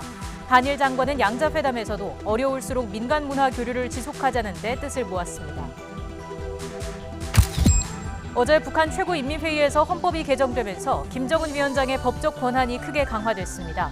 문재인 대통령은 동남아 순방을 앞두고 가진 태국 언론과의 인터뷰에서 11월 부산에서 열리는 한 아세안 정상회의에 김 위원장의 참석을 희망했습니다. 국회 법사위가 조국 후보자 가족의 증인 채택 문제 등을 놓고 막판 협상을 시도했지만 결국 합의에 실패했습니다. 주말 극적 합의가 없는 한 다음 주 월화로 예정된 조국 후보자 인사청문회도 사실상 힘들게 됐습니다. 한국은행이 기준금리를 연 1.5%로 동결했습니다. 미중 무역 갈등과 일본 수출 규제 등으로 경제 불확실성이 커졌지만 가계부채와 부동산 안정 등을 고려해 금리를 동결했습니다. 그러나 연말 연초 한두 차례 금리 인하 가능성은 꾸준히 제기되고 있습니다. 법원이 서울의 경희고와 한양대 부고, 중앙고, 이대 부고에 대해 자사고 지정 취소 효력을 잠정 중단하라고 결정했습니다. 이들 학교는 다음 달 초 시작되는 내년도 입시 전형도 예정대로 진행할 수 있게 됐습니다. 오늘 서울 아침 기온이 올여름 들어 처음으로 20도 아래로 떨어졌습니다. 기상청은 주말인 내일도 맑은 날씨가 이어지겠지만 아침, 저녁과 낮 사이에 일교차가 크게 벌어진다며 건강관리에 주의를 당부했습니다. 지난달 기준금리를 내렸던 한국은행이 오늘은 연 1.5%로 동결했습니다. 2번 연속 금리를 인하하는 데 대해 부담을 느낀 것으로 풀이됩니다. 다만 10월 이후에는 금리를 낮출 수 있다는 여지를 열어뒀습니다. 취재기자 연결합니다. 조태현 기자. 네, 한국은행입니다. 동결 예상이 지배적이었습니다만 오늘 결정 배경은 어떻게 이해하면 됩니까? 네, 말씀하신 것처럼 한국은행은 오늘 오전 금융통화위원회 회의를 열어 기준금리를 연 1.5% 수준에서 동결했습니다. 지난달에는 전격적으로 금리를 0.25%포인트 낮췄는데요. 2달 연속 금리를 낮추기에는 부담이 컸던 것으로 풀이됩니다. 이주열 총재는 회의가 끝난 뒤 투자와 수출 부진이 이어진 가운데 소비 증가세도 약화했다고 설명했습니다. 이에 따라서 경제 성장세의 둔화 흐름이 지속했다는 건데요. 특히 지난달에 소비가 완만한 증가세를 이어갔다고 설명했다는 점을 고려하면 소비마저도 부진해지고 있다는 점에 우려를 표시한 것으로 풀이됩니다. 또 세계 교육이 위축하면서 전반적인 성장세가 둔화했다며 미중 무역 분쟁 등 대외 환경 악화로 성장의 불확실성이 한층 커졌다고 평가했습니다. 이런 상황에서도 금리를 동결한 건 최근 부동산 가격과 가계부채가 들썩이고 있다는 점과 무관하지 않아 보입니다. 또 2번 연속 인하를 단행해 금리가 역대 최저 수준인 연 1.25%까지 떨어지면 앞으로 경제 변수에 대응할 여력이 줄어든다는 점도 고려한 것으로 풀이됩니다. 중앙은행이 내비치는 향후 방향성도 결정 내용 못지않게 중요한 것으로 알고 있습니다. 추가 인하를 기정사실로 봐도 됩니까? 네, 일단 앞서 전해드린 것과 같이 국내외 경제 환경이 심상치 않은 상황입니다. 투자와 수출, 소비가 모두 부진하고 회복의 기미도 찾기 어려운데요. 따라서 조금이라도 경기에 활력을 주기 위해 조만간 한국은행이 기준금리를 낮출 가능성이 크다는 전망이 많습니다. 오늘 이주열 총재의 설명회에서는 2.2%로 예상한 올해 성장률의 불확실성이 커졌다고 이주열 총재가 진단했는데요. 경제 지표를 종합적으로 보고 통화 정책의 완화 정도를 조정하겠다고 설명했습니다. 기준금리의 추가 인하 가능성을 열어둔 셈입니다. 또 이번 회의에서는 금통위원 7명 가운데 2명이 금리를 낮춰야 한다는 소수 의견을 냈습니다. 일반적으로 소수 의견은 조만간 금리를 조정할 가능성이 크다는 신호로 받아들여집니다. 시장에서는 한국은행이 오는 10월에 금리를 한 차례 낮춘 다음에 내년쯤 추가 인하를 검토할 가능성이 큰 것으로 보는 분위기입니다. 지금까지 한국은행에서 YTN 조태현입니다. 일본이 수출을 규제한 반도체 소재 3개 품목 가운데 포토레지스트에 이어서 불화수소 한 건도 규제 이후 처음으로 한국으로의 수출을 허가했습니다. 이렇게 찔끔찔끔 허가를 내주는 일본의 속내는 무엇인지 최하영 기자가 들여다봤습니다. 일본이 우리나라에 대한 수출 규제에 나선 지 57일 만에 처음으로 불화수소 한 건을 수출 허가했습니다. 이번에도 삼성전자 물량으로 지난 7일과 19일 또 다른 규제 품목인 포토레지스트 수출을 허가한 뒤 세 번째입니다. 일본이 이렇게 찔끔찔끔 허가를 내준 건 자국 기업의 어려움을 고려한 것으로 보입니다. 지난달 일본에서 우리나라로 수출된 불화수소가 전달보다 80% 넘게 크게 줄어든 데 이어 최근 삼성전자와 SK하이닉스가 중국 등 다른 나라에서 불화수소 수입을 추진하고 있기 때문입니다. 한국의 이제 국산화나 이제 수입처 다변화 그런 현황들을 종합적으로 감안했을 때 그 현재 이 건에 대해서는 이제 허가를 해주는 게 일본으로서도 이제 부담을 덜고 또 우리 정부의 WTO 제소 계획에 대비하는 의도도 숨어 있습니다. 일본의 부당한 경제 보복 조치를 바로잡기 위해 WTO 제소를 차질 없이 진행할 것입니다. 심사 과정에서 문제가 없으면 수출을 허가한다는 모습을 보여줘 향후 소송에서 부당한 규제가 아니라는 점을 강조하려는 의도란 겁니다. 오히려 간헐적으로 수출을 허가하는 모습에 언제든 수출 허가권을 무기로 한국 경제를 위협할 수 있다는 점을 과시하는 속내도 담겼습니다. 일본이 수출 규제 조치를 전면적으로 철회하기 전까진 우리 기업들은 안도할 수 없어 보입니다. YTN 최하영입니다. 네, 앞서 서울 지역 자사고 4곳에 대해 지정 취소 처분을 효력을 중단한다는 법원 결정 전해드렸습니다만 해당 학교가 6곳으로 늘었습니다. 서울 시내 자율형 사립고 6곳에 대한 지정 취소 처분의 효력을 잠정 중단한다는 법원의 결정이 나왔습니다. 서울행정법원은 경희고등학교와 한양대부고, 중앙고와 이화여대부고, 또 숭문고와 신일고도 이를 운영하는 학교법인들이 서울시 교육감을 상대로 낸 자사고 지정 취소 집행정지 신청을 수용했습니다. 재판부는 학교 재단 측의 회복하기 어려운 손해를 예방하기 위해 효력을 정지할 긴급한 필요가 인정된다며 결정 이유를 밝혔습니다. 이에 따라 자사고 지정 취소가 적법한지에 대한 법원의 본안 판단이 내려질 때까지 처분의 효력은 잠정 중단됩니다. 다음 달 초 시작되는 이들 학교의 내년도 입시 전형도 예전처럼 자사고로 진행될 전망입니다. 앞서 서울시 교육청은 지난 5일 이들 학교를 포함한 9개 학교에 대해 자사고 지정 취소 확정을 통보했고 처분에 불복한 8개 학교가 행정소송과 집행정지를 신청했기 때문에 나머지 2곳에 대한 법원의 판단도 주목됩니다. 한일 관계가 얼어붙은 가운데 인천에서 열린 한중일 문화관광 장관회의에 참석한 일본 장관이 두 나라의 문화 교류에 대한 의지를 강조했습니다. 일본 장관의 말 직접 들어보겠습니다. 日韓関係が厳しい状況にあっても二国間の相互理解の基盤となる国民間の交流や文化交流をこれからもしっかり続けていくべきだと。 조국 법무부 장관 후보자의 국회 인사청문회에 부를 증인의 범위를 놓고 여야가 막판 협상을 시도했지만 결국 접점을 찾지 못했습니다. 여당의 요구로 소집된 국회 법사위 전체 회의도 1분 만에 아무런 합의 없이 끝나면서 다음 주 월요일로 예정됐던 인사청문회는 사실상 무산됐습니다. 국회 연결합니다. 차정윤 기자. 네, 국회입니다. 네, 인사청문회 일정이 코앞인데 여야 입장은 아직도 평행선을 달리고 있습니까? 네, 그렇습니다. 여야 협상 과정을 좀 더 지켜봐야겠지만 다음 주 월요일 개최는 사실상 어렵다고 봐야 할 것 같습니다.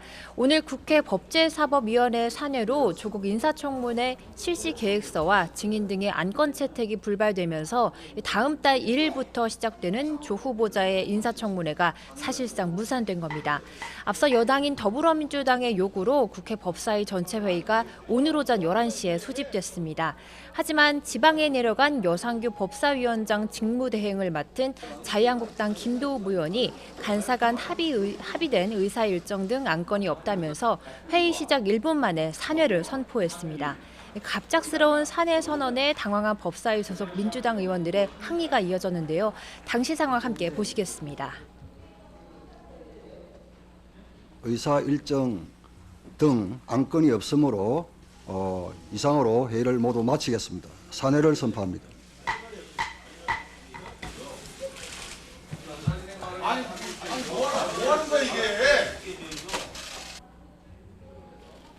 네, 이처럼 민주당 의원들은 산회 뒤에도 회의장에 남아 한국당이 처음부터 인사청문회를 할 생각이 없었다는 의도로 보인다면서 강하게 성토했는데요. 직접 들어보시겠습니다. 김도욱 간사가 회의를 하면서 바로 사내하고 말 것을 보면 결국은 본인들이 2일, 3일 청문회 할 뜻이 없다 이렇게 볼 수밖에 없습니다. 네, 주말 사이 극적으로 합의가 이루어질 가능성이 없진 않지만 한국당은 여당의 입장 변화가 없으면 추가 협상은 없다고 맞서고 있어 접점을 찾기까진 쉽지 않아 보입니다. 더불어민주당 이인영 원내대표는 조금 전 긴급 간담회를 열고 돌이켜보면 한국당은 처음부터 청문회를 보이콧하려는 의도로 보인다며 결과적으로 청문회 하지 않으려는 생트집이 후보자의 가족을 증인으로 세우려는 무리한 요구로 이어졌다고 주장했습니다. 그러면서 청문회 무산을 위한 한국당의 자작극이라면서 거듭 가족에 대한 증인 수용 불가의 뜻을 밝혔습니다. 하지만 자유한국당은 여당이 오늘이라도 조 후보자 가족을 포함한 핵심 증인 채택을 수용해야 한다며 물러설 수 없다는 입장입니다. 나경원 원내대표는 여당은 증인 채택 안건마저 안건 조정위에 올리면서 이 증인 없는 청문회를 시도하고 있다며 핑계를 만들어 인사청문회를 무산시키거나 맹탕으로 만들려는 꼼수를 부리고 있다고 지적했습니다. 바른미래당 역시 증인 없이 인사청문회를 하기는 어렵다는 입장입니다. 오신환 원내대표는 기자회견을 통해 이 민주당은 야당 탓을 중단하고 자신들이 제출한 안건조정위원회에 성실하게 임하든지 아니면 증인 채택을 위한 법사위 표결에 응하라고 주장했습니다.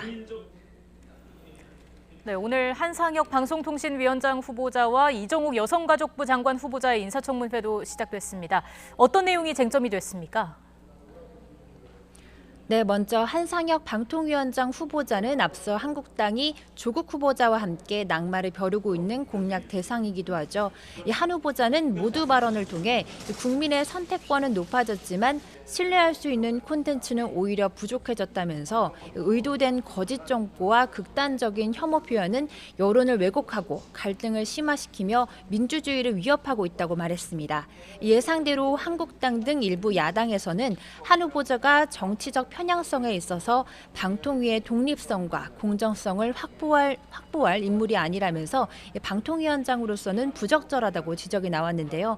반면 여당은 정책 질의에 집중하면서 방송의 공정성을 지킬 적임자라며 적극적인 엄호에 나섰습니다. 같은 시간 국회 여성가족위원회에서도 이정욱 여가부 장관 후보자에 대한 인사청문회가 열리고 있습니다. 이 후보자의 자녀가 고등학교 재학 당시 발간한 책과 관련해 특혜 논란이 불거지면서 자료 제출을 두고 여야 간의 공방이 벌어지기도 했습니다. 지금까지 국회에서 전해드렸습니다. 회사 건물에 주차된 차량에 누군가 우길기가 연상되는 문양을 그리고 일본 천황 만세 등의 글귀를 남기고 달아나 경찰이 수사에 나섰습니다. 서울 동대문경찰서는 용두동에 있는 모 회사 직원인 차량 소유자로부터 이 같은 신고를 접수해 조사하고 있다고 밝혔습니다. 흰색 외제 승용차의 뒷문과 바퀴에는 빨간색 스프레이로 각각 지름 25cm, 70cm 정도의 우길기 모양이 그려져 있었으며 아베 만세, 일본에 감사하라는 등의 문구와 함께 용의자로 추정되는 남성의 신상 정보가 적힌 종이가 붙어 있었습니다. 경찰은 현장에서 지문과 CCTV 등을 확보해 용의자를 쫓고 있습니다. 네, 방금 들어온 소식 전해드리겠습니다. 앞서 서울시내 자율형 사립고 6곳에 대한 지정 취소 처분의 효력을 잠정 중단하라는 법원의 결정이 나왔다는 소식 전해드렸습니다마는 서울시내 자율형 사립고 8곳 모두에 대해 서울시 교육청이 내린 지정 취소 처분 효력을 잠정 중단하라는 법원의 결정이 나왔습니다. 서울행정법원은 경희고와 배재고, 세화고, 숭문고, 신일고, 이대부고, 중앙고, 한양대부고 등 8개 학교가 서울시 교육감을 상대로 낸 자사고 지정 취소 집행정지 신청을 받아들였습니다. 재판부는 학교 재단 측에 회복하기 어려운 손해를 예방하기 위해 효력을 정지할 긴급한 필요가 있다고 판단했습니다. 이에 따라 자사고 지정 취소가 적법한지에 대한 법원의 본안 판단이 내려질 때까지 처분의 효력이 중단됩니다. 다음 달 초 시작되는 이들 학교의 내년도 입시 전형도 예전처럼 진행될 전망입니다. 9월을 앞두고 날씨가 눈에 띄게 선선해졌습니다. 주말인 내일은 전국이 맑고 일교차가 크다고 합니다. 날씨 알아보겠습니다. 신미림 캐스터. 네, 하늘공원에 나와 있습니다. 네, 이제 가을인가 싶을 정도로 하늘이 참 맑습니다. 오늘 날씨 어떻습니까? 네, 맑고 파란 하늘에 선선한 공기까지 가을이 성큼 다가왔음을 실감케 하는데요. 구름 사이로 간간히 볕도 내리쬐면서 현재 서울 기온 27도 가까이 올라 있습니다. 간간히 선선한 바람까지 불어주면서 크게 덥지도 않고 활동하기도 한결 수월한데요. 하지만 오늘 서울의 아침 기온이 20도를 밑돌면서 올여름 들어서 가장 선선했습니다. 해가 지고 난 뒤에도 기온이 빠르게 떨어지면서 금세 서늘해지니까요. 일교차에 대비한 옷차림을 해주시는 게 좋겠습니다. 오늘 전국적으로 맑은 하늘이 함께하고 있는데요. 하지만 찬 공기가 밀려오면서 대기가 불안정해지는 곳이 있겠습니다. 이 수도권과 영서, 충청과 전북에는 오후 한때 벼락과 돌풍을 동반한 5에서 30mm의 소나기가 지나는 곳이 있겠습니다. 주말인 내일은 맑은 날씨가 이어지며 낮더위가 찾아오겠고요. 일교차는 오늘보다 더 크게 벌어지겠습니다. 휴일에는 남부와 제주도에 다시 가을 장마가 시작되겠고요. 이후 비는 충청 이남 지방으로 확대된 뒤 다음 주 내내 길게 이어질 전망입니다. 남부지방은 이미 많은 비가 내린 뒤라 지반이 많이 약해져 있으니까요. 추가적인 비 피해가 발생하지 않도록 각별히 주의하시기 바랍니다. 지금까지 하늘공원에서 YTN 신미림입니다.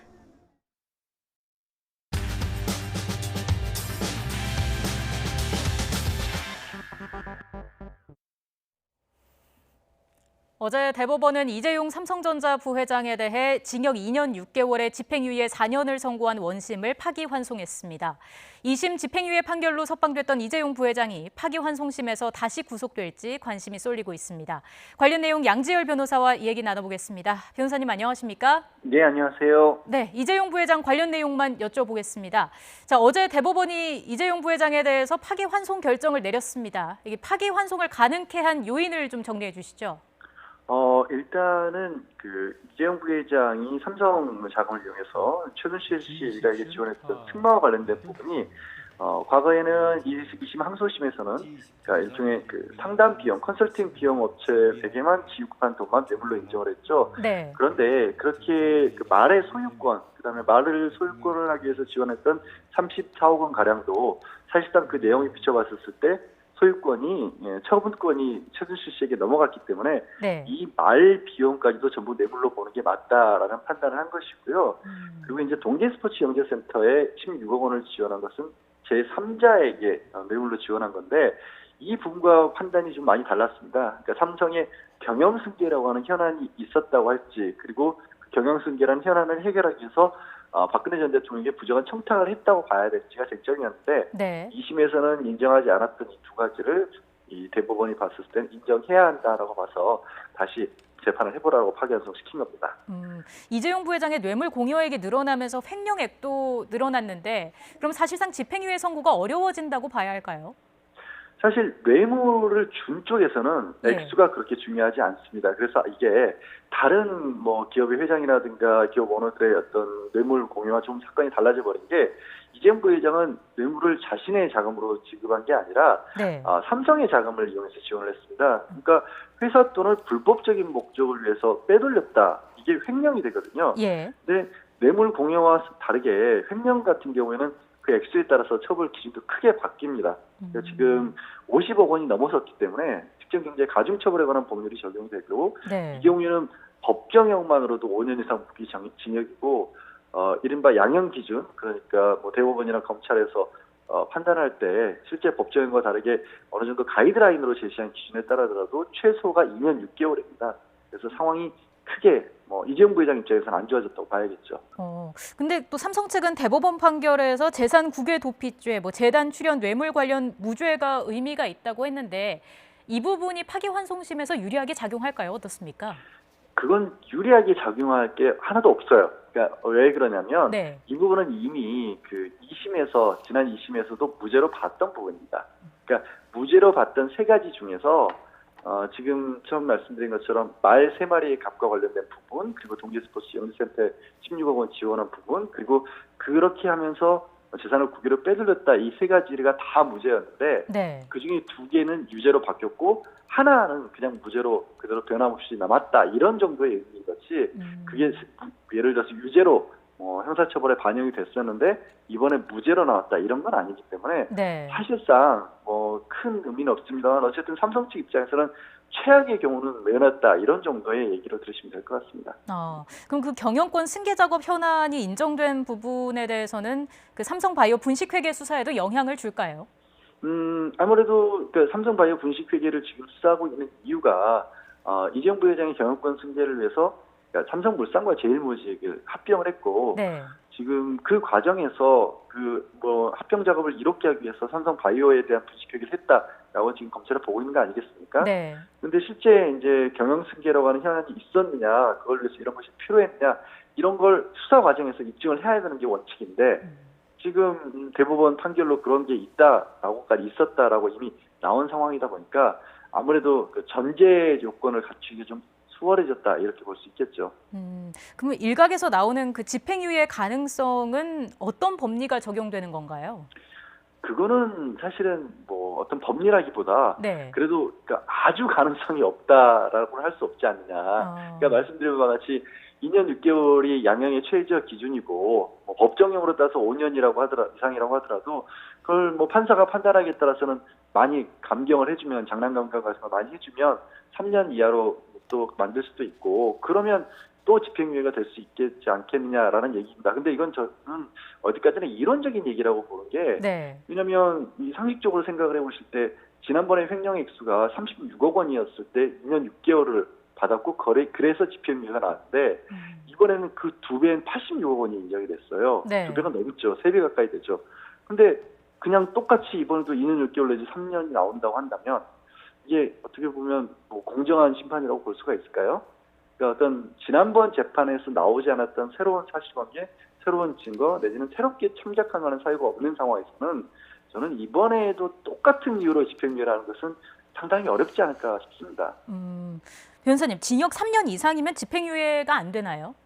3년 이하의 형벌을 선고를 할 때 집행유예를 해줄 수 있다라고 합니다. 네. 그래서 이제 이재용 부회장에 대해서 2년 6개월을 선고를 하면서 다만 4년 동안 그 형을 유예한다라는 판결이 나오지 않습니까? 예. 그래서 과거의 기억을 좀 되돌려 보시면 좀 오래된 얘기입니다만 대기업 오너들에게 재판할 때 범죄는 무겁더라도 좀 그동안 국가 경제에 기여한 부분을 고려해서 집행유예를 한다고 하면서 3년을 선고하고 5년을 집행유예한다는 게 일종의 공식처럼 됐던 시절도 있었는데 이제는 더 이상 그런 어떤 법원이 경제인들에 대해서 재량으로 이렇게 좀 선처하는 그런 경우가 없어지다시피 했기 때문에 이번엔 좀 어렵지 않을까. 다른 사정이 없는 한 그렇게 보는 겁니다. 예. 끝으로요. 파기환송심에서 징역형이 선고되면 바로 구속이 되는 건가요? 그렇게 생각되지는 않고요. 네. 사안이 워낙 중요한 사안이고 어쨌든 지난 2심에서 집행유예로 석방을 해서 그 형이 확정된 건 아니지 않습니까? 네. 또 그 이후에 이재용 부회장이 도주 우려가 있다든가 증거인멸 우려가 있다고 보기는 어렵기 때문에 아마 재상고를 해서 대법원에서 확정이 될 때까지 다시 구속해서 재판을 하지는 않을 것으로 보입니다. 네, 알겠습니다. 여기까지 듣겠습니다. 양지열 변호사였습니다. 고맙습니다. 네, 고맙습니다.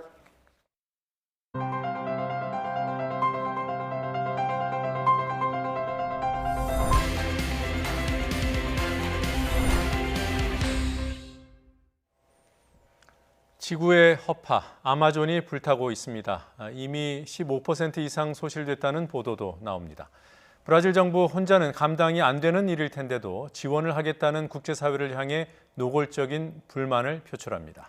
아마존 산불은 왜 일어났고 브라질 정부는 어떤 이유로 이런 태도를 보이는지 궁금합니다. 남미의 트럼프로 불리는 보우소나루 브라질 대통령이 어떤 인물인지도 알아보겠습니다.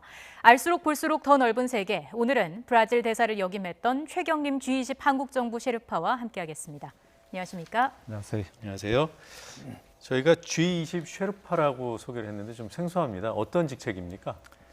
원래 셰르파라고 하는 사람들은 그 에베레스트처럼 등산객들이 높은 산 정상까지 갈 때 이 전문적인 등산가들도 안내인이 필요합니다. 예. 그래서 이런 그 높은 산에 도달하고자 하는 사람들을 도와서 안내하는 사람들을 셰르파라고 하는데 네. G20도 매년 이제 정상회의를 하지 않습니까? 예. 근데 정상회의는 1년에 한 번 하지만 그러나 그 준비 과정에서는 많은 분야별로 많은 전문가 회의도 있고 장관 회의도 있습니다. 그래서 이런 일련의 준비 과정을 총괄하면서 또 정상회의가 열리면 정상들을 보좌하는 사람들을 세르파라고 합니다. 그렇군요. 네. 브라질에는 언제까지 계셨는지요? 제가 2009년부터 12년까지 3년간 있었는데 그 유명한 룰라 대통령의 집권 말기였고 제가 있을 때 대통령 선거를 해서 후이민 지우마 대통령이 그 취임을 했었습니다. 네. 예, 그렇군요. 뭐 저희 뭐 브라질 하면은 되게 친숙한 나라예요. 축구, 삼바 뭐 이런 것 때문에. 브라질 어떤 나라인지 간단하게 좀 소개해 주시죠. 남미의 대국입니다. 네. 우선 그 국토만으로 따지면 세계에서 5번째로 큰 나라고 인구도 2억이 넘습니다. 네. 그리고 GDP도 지금 세계 8위입니다. 네. 크기도 크지만 광물 자원 같은 자원도 아주 풍부해서 엄청난 잠재력을 가진 나라입니다. 예. 지금 대통령이 뭐 브라질의 트럼프, 남미의 트럼프 이렇게 불립니다. 어떤 인물인가요? 여러 가지 면에서 트럼프와 유사점이 있긴 있는데요. 우선 기성 정치인들을 비판하면서 자기는 물을 갈겠다고 하는 그런 공약을 내세워서 당선된 것도 그렇고요. 네. 그다음에 또 여성이나 흑인들에 대한 차별을 상당히 옹호하는 그런 발언도 좀 했었고요. 또 기후 변화 같은 환경 문제도 좀 소극적입니다. 그래서 이런 면에서 트럼프 대통령하고 좀 유사하다고 할 수 있습니다. 예, 그 기후 문제, 기후 변화 이런 문제에 대해서 소극적이라고 하니까 오늘 주제에 맥이 다 있는데요. 그 얘기는 조금 이따 하기로 하고 지금 이 보우소나루 대통령 전에 우리나라와 비슷한 상황이 그 브라질 정가에서 있지 않았습니까? 대통령이 탄핵되는. 네. 그게 이제 제가 알기로는 2016년에 탄핵된 네. 것으로 아는데 호세프 대통령. 네. 그리고 지금 현직 대통령이 임기를 시작한 게 올해 아닙니까? 네. 그 사이에는 어떤 일이 있었습니까? 탄핵이 결정된 게 이제 2016년 8월인데요. 네. 지우마 대통령의 임기가 2018년 말까지였습니다. 네. 그래서 이제 현직 대통령이 탄핵이 되면 헌법에 따라서 부통령이 그 대통령직을 이어서 수행하기로 되어 있습니다. 예. 그래서 당시 부통령이었던 때메르라는 분이 대통령직을 맡아서 1년 반 동안 수행을 했었습니다. 되게 오랫동안 이른바 이제 직무대행 체제였군요. 네. 네, 알겠습니다. 아마존 산불 얘기를 좀 본격적으로 해보겠습니다. 이 아마존 산불에 특히나 우리가 주목해야 하는 이유가 뭐라고 보시는지요? 뭐 이제 그 한간에서는 아마존이 세계의 허파라고 뭐 그런 말을 하지 않습니까? 네. 엄청나게 사실은 큰 숲인데요. 면적이 뭐 측정하기에 따라서 550만 제곱킬로미터 또는 700만 제곱킬로미터 뭐 이렇게 그들 이야기하고 하는데 다 열대림으로 덮여 있기 때문에 거기서 이제 산소도 많이 만들고 또 이산화탄소를 흡수하는 그런 역할을 하고 있습니다. 그래서 지구 온난화를 방지하는 그런 중요한 역할을 하고 있고요. 또 아마존 열대림 자체가 엄청난 동식물 자원을 많이 가지고 있습니다. 그래서 생물 다양성을 이야기하시는 분들은 거기가 생물 다양성의 보고라고 이제 이렇게 이야기를 하고 있습니다. 저곳에서 이제 산불이 났잖아요. 네. 지금 상황이 얼마나 심각합니까?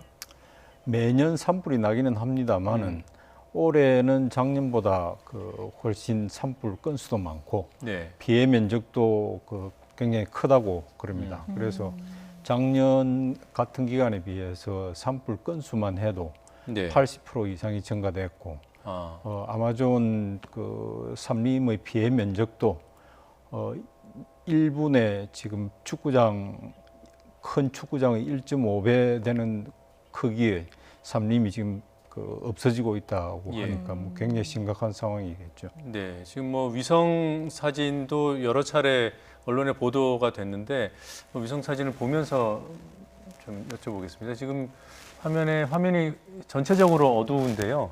저게 산불 때문에 연기 때문에 저렇게 찍혔다고 합니다. 그렇습니다. 산불이 이제 넓은 면적에서 곳곳에서 발생을 하다 보니까 연기도 많이 나고 있고 상파울로가 이 아마존에서 약 한 3,000km 떨어져 있는데요. 예. 이 연기가 상파울로까지 지금 미치고 있다고 그럽니다. 예. 근데 이런 산불이 뭐 예년보다 많이 늘었다 이렇게 말씀하셨던 걸로 보면 예년에도 산불은 꾸준히 있었던 것 같아요. 네, 이게 이제 그 이유는 산불이 일어나는 이유는 크게 보면 두 가지인데요. 예. 하나는 벼락을 맞아서 자연적으로 산불이 일어날 수도 네. 있고, 또 하나는 우리나라에서 옛날에 있었듯이 화전민들이 이 그 땅을 개간하기 위해서 이제 불을 지를 수도 있습니다. 근데 아마존 화재의 대부분은 사실은 사람들이 일으키는 그런 화재입니다. 이 아마존이 브라질에서 차지하는 면적이 굉장히 큰데 네. 그거를 개간해서 농지를 활용하거나 또는 목초지를 활용하거나 하면 당장 이제 금전적인 이익이 있기 때문에 네. 항상 그 화재를 일으켜서 그 숲을 목초지나 경지로 이렇게 바꾸고자 하는 시도는 항상 있어 왔습니다. 그래서 이제 산불도 매년 이렇게 일어나고 있었는데 네. 올해는 그게 이제 특히 심해진 거죠. 지금 이 상황을 두고 너무 안일했다, 군 병력 투입이 늦었다 이런 지적도 나오고 있는데 실제 정부의 대응은 어땠습니까? 지금 보소나로 대통령의 그 정책은 과거에는 브라질 정부가 아마존 숲이 가지는 그런 환경적인 중요성을 생각해서 예. 그 아마존을 개발하는 거를 상당히 억제를 하고 규제를 했었습니다. 근데 보소나로 대통령은 기본적으로 무조건 개발을 억제하는 것보다는 좀 그 원칙을 가지고 네. 좀 개발을 하는 게 좋겠다 하는 그런 생각을 가지고 있습니다. 그래서 그 사실은 올해 여름 7월부터 산불이 예년과 달리 많이 일어나고 있다라는 보고가 수시로 접수가 되고 했습니다만 네. 예. 거기에 대해서 별다른 조치를 하지를 않았습니다. 그러다가 이제 국제적으로 이게 큰 이슈가 되고 네. 또 외국에서 압력이 심해지니까 이제 불과 며칠 전부터 군병력을 투입하고 하는 그런 조치를 좀 취하고 있습니다. 그러니까 방임을 했다 이렇게 볼 수 있겠군요. 사실은 그렇습니다. 네. 국제사회가 뭐 돕겠다 또는 좀 적극적으로 나서라 이렇게 이제 압박을 가할 때 브라질 정부가 뭐 내정 간섭인 것처럼 그렇게 간섭하지 말라 이런 입장을 취하고 있는 겁니까? 네, 그 보소나로 대통령이 자주 이야기하는 말이 아마존은 우리 것이다. 네. 그러니까 우리 것을 우리가 활용하는데 외국이 간섭하는 것은 주권 침해다 하는 뭐 그런 생각을 가지고 있고요. 네. 또 하나는 외국이 아마존을 이렇게 보호해야 된다라고 압력을 넣는 것은 환경적인 측면도 있습니다만은 경제적으로도 아마존을 개간해서 농산물을 많이 생산을 하면 네. 그게 세계 시장에 나와서 다른 나라 농산물과 경쟁을 하기 때문에 네. 그런 게 또 걱정이 돼서 아마존을 개발하지 말라라고 이렇게 압력을 취한다는 그런 시각도 있습니다. 아, 그런 시각도 있군요. 네. 실제로 그 아마존 산불의 원인 중 하나로 콩산업, 소고기 산업을 지목하기도 하는데 신빙성이 어느 정도 있습니까? 콩산업이나 뭐 축산업계가 직접 화재를 일으키고 하지는 않겠습니다만은 네. 예. 그러나 이 산업계 자체는 아마존 개발하는 거를 찬성하는 입장입니다. 그래서 이런 농업계가 지금 보소나로 대통령의 아마존 개발 정책을 지지하는 입장이기 때문에 예. 간접적으로 보면 뭐 연관이 없다고 할 수는 없죠. 그러니까 뭐 소고기 축산업이나 이런 이제 그 농산업 같은 경우에 브라질이 대국이잖아요. 뭐 1, 2위를 다투는. 네. 그러면 조금 전에 설명해 주신 대로 그 종사자들이 일부러 불을 내서 네. 그 땅을 확보하려는 네. 그런 것들이 뭐 수시로 시도되고 있다 이렇게 봐야 되는 겁니까?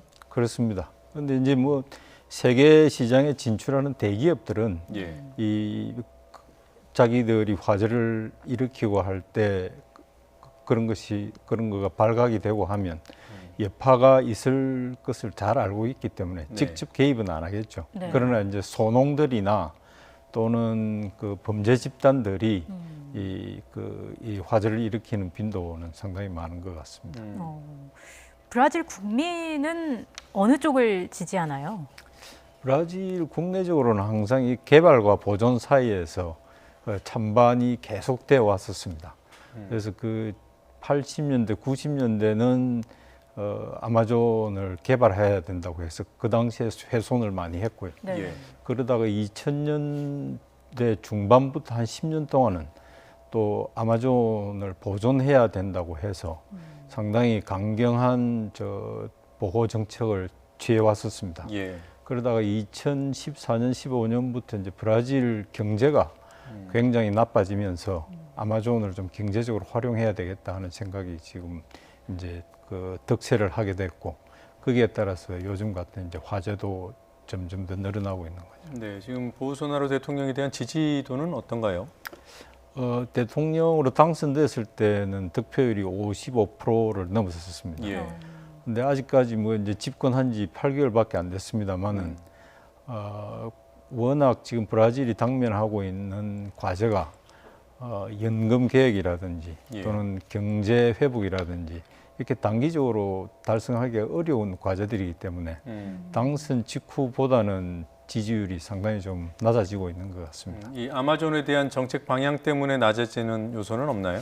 말씀드렸다시피 브라질 안에서도 찬반 양론이 항상 있기 때문에 예. 이 화재 때문에 지지율이 낮아진다고 보기는 어려울 것 같습니다. 그렇군요.